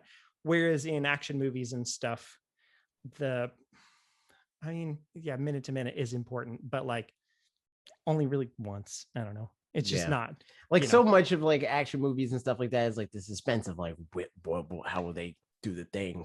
And once you know that, you know it. Yeah, it's like, but it's like, I feel like the appeal of like rewatching comedies is like, it's like a comfort laugh. It's like, you're not laughing because it's like, that's a funny new joke that I've never heard. It's like, oh man, this joke is great. I really like this joke. Like, I mean, it's the same as watching like, funny YouTube videos again, or like a cat doing a silly thing or whatever. And it's also like, a big part of it is like showing people that haven't seen it. Like, that's true. That's the thing. But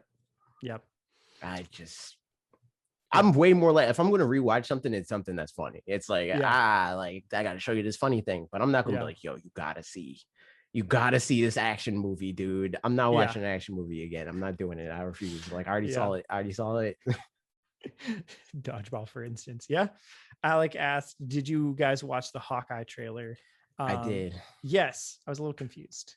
Not a little confused. I don't know what I was.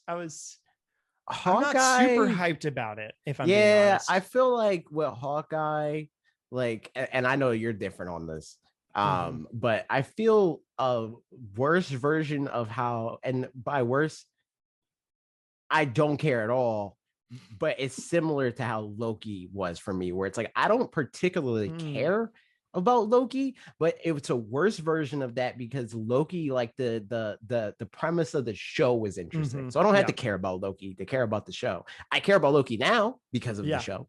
But before then I didn't care. There's nothing to make me care about Hawkeye. So it's like in the middle of like the show, as far as like the stuff that I didn't care about, it's in the middle of Captain America where I actively did not care, and I'm only watching it to know what's happening in the larger universe, you know. And then in the middle of that is Hawkeye, where it's like I don't have any particular negative feelings towards Hawkeye, but I don't care about Hawkeye either. And then Loki, where it's like I don't care about this character, but the show seems interesting anyway. So for hopefully reason, it ends up being a Loki and I end up caring at the end of it. But absolutely, yeah, same here. So yeah, what Trav and Alec just said, I don't know why, but I like something about Hawkeye / Jeremy Renner has always just something me the wrong way. I don't really know. Some of it, honestly, my first impression of characters, actors, whatever, holds too strongly sometimes. I think, where I still have a hard time liking Idris Elba because of his character on The Office. That's crazy. Yeah. Oh, it's just the way it is. His character on The Office was the worst, and the worst specifically he's like a freaking super spy in a different movie, and it's like, man, I hated him when he interned or whatever. It was, it was what it was. But so that, and then also, so Jeremy Renner's in the first Avengers where he was bad, right? First Avengers? Or was it the second Avengers in Age of Ultron? Yeah, where he was Wanda, like Heimdall or whatever his name is. Oh no, I thought you were still talking about Idris Elba. Jeremy Renner, yeah. The first Avengers, yeah. So where he was bad, I think for whatever reason that's kind of stuck with me in a weird way. Like that gave me my impression of Hawkeye, that like it's like he's a bad guy. He's kind of, I don't know. I mean, so he was a bad guy when he was Ronin. That's true. He was sort of. Yeah. So I just don't have a lot of attachment. Back to his old ways. He's evil again. I don't have a ton of attachment. There was something off about that dude. I did. I'm really smart and ahead of times. So yeah, Jeremy Renner. Also, for whatever reason, I don't know what it is, but I don't have a great perception of Haley Steinfeld either, who Alex said we're watching bad in The Office. I don't. She wasn't even in it, and that's the problem. That's what she did wrong. Then damn. Yep. I've never been in The Office. That's messed up. Sorry about it, man. Yeah, that's all there is. But yeah, so I don't know. I'll watch it and I'm sure I'll have changed my tune on a lot of things by the end, but I would have to get myself hyped right now, and I'm not quite there. Getting yourself hyped for a Marvel movie is crazy. Also, I saw there are so many people that I saw on my timeline being like, "Why did you give Shang-Chi a movie?" Right? Shang-Chi was so and good. Then people are like, "Yo, Shang-Chi top 5 movie," and I'm like, "Yo, you just hated this movie and you didn't want it to be the made." Same people? Yes. I've been hyped about it for pretty much like immediately since it was announced. I was like, this is going to be cool, and I don't care, like, even if it's not, I'm gonna think it was cool. I was even saying, like, I want to see this movie. Like, I don't again, like, this is one that I'm like in the Loki territory where it's like I don't know anything about this character, but the world seems cool. You know. Exactly. That's where I'm at with this. But I saw so many people being like, yo, nobody cares about this, and I'm like, exactly, like what Alex said, like nobody cared about Guardians of the Galaxy before the movie, and that's true. And there's like a lot of varying degrees of that, where it's like I know like Iron Man is an important character for the Marvel universe, but he was D tier at best in terms of media overall.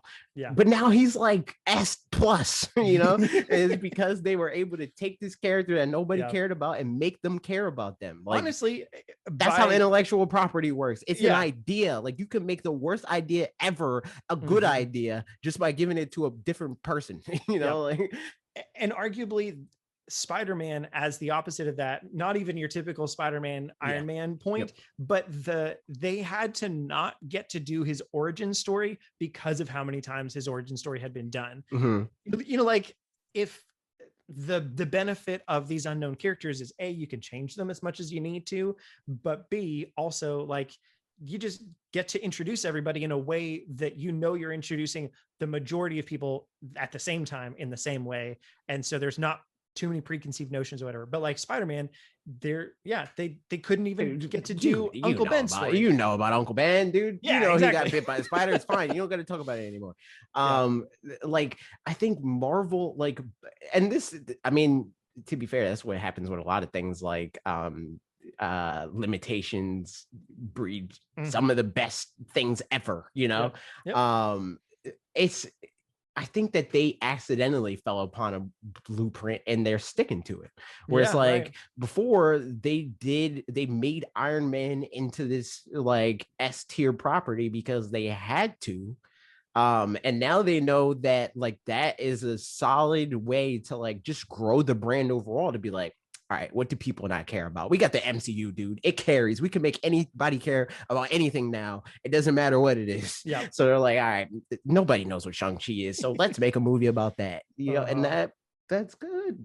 Yep. I want Nintendo to do that. I want Nintendo to be like, oh, nobody cares about Duck Hunt. You know, and then like freaking make him more popular than Mario. Yep. Like, what's up? I mean, there's another video for you right there. Is if Nintendo were Marvel feels all the time. No, but I'm saying like specifically the Marvel. Well, I guess even that we talked about, but that stuff is crazy, and it's crazy that we've been talking this long without something. I don't know. That's the end of the podcast. We're done. We did it. We're done. We did it. We came. We saw. We talked about things. Like, comment, subscribe, tell a friend, rate the podcast. What's your favorite color apple? Let me know in the comments. Goodbye.